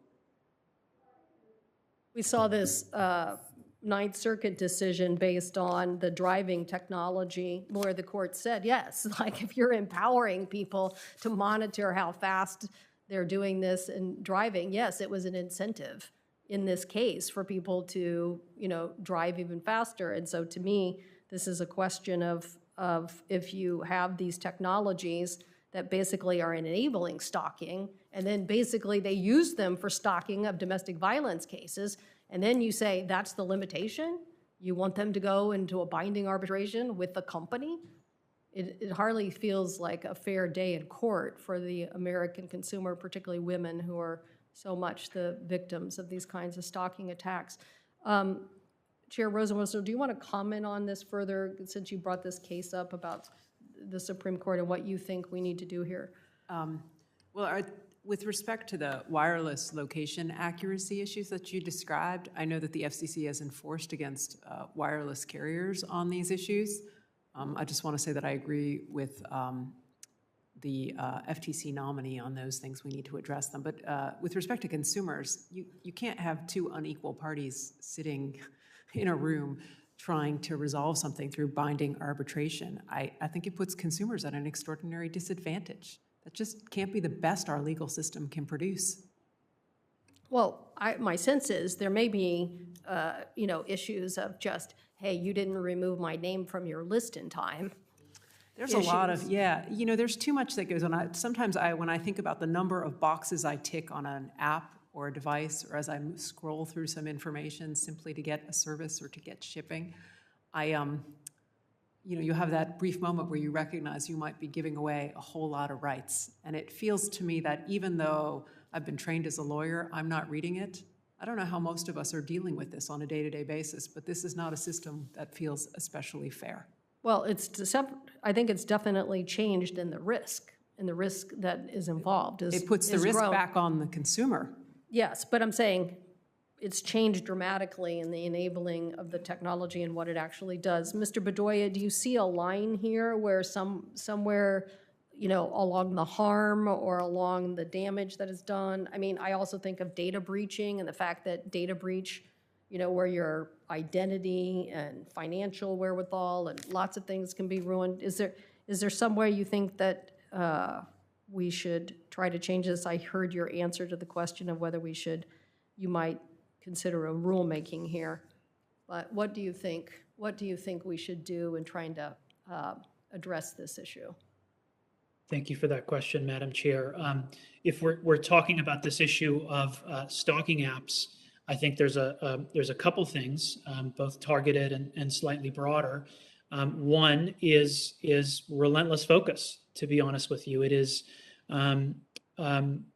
really a shame that this is still an issue, 10 years later, when I first started working on this. I do think the commission had a critical action recently on this. I'd love to see more of them. I'd love to see more work with organizations like the National Network to End Domestic Violence, Violence Free Minnesota, at the state level, and others. More broadly, though, I think it's important to recognize that harms, we can try to remedy them after the fact, but part of preventing them, which I think is everyone's goal, is to make sure that the sensitive data that can be used to facilitate tragic things like cyberstalking and stalking apps, also there need to be rules for the road for and protections for. And for example, when it comes to geolocation, the ease with which this information can be collected, shared, bought, sold, breached, facilitates these kind of harms. And so it's important to not just go after the targeted harm, but also understand the ecosystem that facilitates it and put rules of the road to prevent those harms from occurring in the first place, ma'am. Well, definitely want to prevent them from occurring in the first place, but what kind of rights should consumers expect if there has been major harm done to an individual? Senator, in my opinion, the right to the day in court to make sure that that they have the ability to take their rights and defend them in court and ensure that privacy is protected. Oftentimes, law enforcers have a lot of things they have to worry about, and sometimes privacy harms don't go to the top of that list. And so I think that's critical in my view. Does the FCC have the ability to put out a new rule on this, Chair Rosenworcel? I think I'd have to study with our general counsel's office and get back to you on that. Okay, would you do that for us? Absolutely. For the record? Would definitely appreciate an answer here. I do think that there are people who wish that all of these entities would be under the same rules. And so that's, an issue as well. And as I said, I think there's a lot of my colleagues have been working on legislation for a long time in these areas of just good data hygiene and good consumer, information you should be giving to consumers. And then I think we're just negligent if we don't try to figure this out and get some rights for consumers, because I think you're not gonna contain the continued growth of these activities if you don't have some strong deterrents. And we can see this in so many different aspects. I truly believe the information age is a great time to be alive, but I also think that we have to figure out how to harness it and make it work for us and not work against us. And there are certainly some examples where it can work against us. And that's what we need to do, our job up here with the agencies that we are talking about. Mr. Bedoya, I'll just end with this.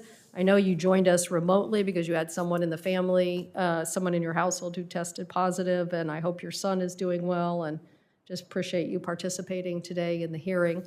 I think that concludes, unless we have any other witnesses, any other members who want to come and ask questions, but I don't believe so. At today's hearing, I want to ask all the nominees, Chair Rosenworcel, Mr. Bedoya, Ms. Bavishi, and Mr. Venkatamaran, if confirmed, will you pledge to work collaboratively with this committee, provide thorough and timely responses to our requests for information as we put together and address important policy issues, and appear before the committee when requested? Yes. Yes, absolutely. Yes. Okay. Mr. Bedoya, that was a yes. We heard. Okay. Yes, ma'am. Senators will have until Monday, November 22nd at noon to submit questions for the record to the committee, and witnesses will have senators will have until Monday, the 22nd, to submit questions for the record, and witnesses will have one more week to respond to that. So that concludes our hearing. Again, thank you. Probably one of the longer hearings we have, but certainly appreciate everyone's participation today. Thanks.